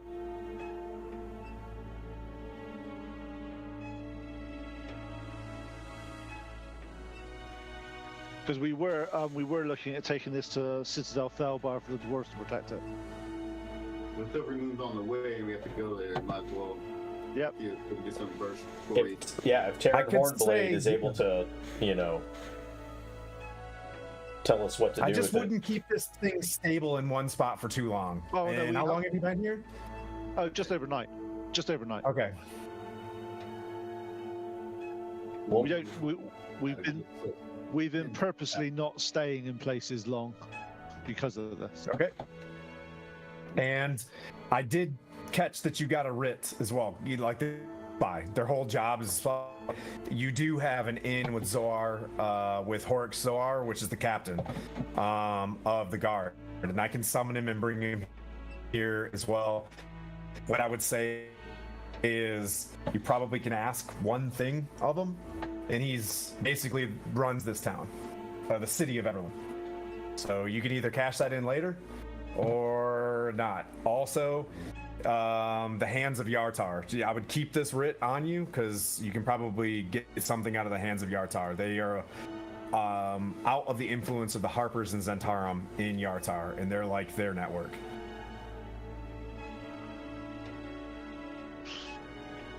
There's some good Harper information for you guys. It's kind of like the DM reminding you things that you've skipped. Depending on the Harper news, I don't know anything about that. But other than that, it doesn't look like you guys are gaining any more information on this ordning. Well, I think we need to leave with all haste and get to Silvery Moon. I agree. I'll turn on the aura. Let's go. Okay. You guys pack it up. You guys gonna hold that meeting for what's his face until you guys come back? Yeah, we'll deal with that when we need it. Okay. Later. All right. Yeah, you guys can travel through. It's like morning now. You guys can travel through the rest. You guys collect Daryl and Daisy. Bryce, you can tell, is getting excited about going to Silvery Moon. Like he's getting kind of amped about this. He like talks like the first time Blandina, like he leaves Moongleam Tower. He was just kind of like being shy guy. He didn't really want anything to do with Moongleam Tower, and then like he's like perked up that he gets to go to Silvery Moon. You can tell like he's up and he's paying attention. He's not reading his book, and he's like looking, over the railings. You guys travel throughout the day at a good clip.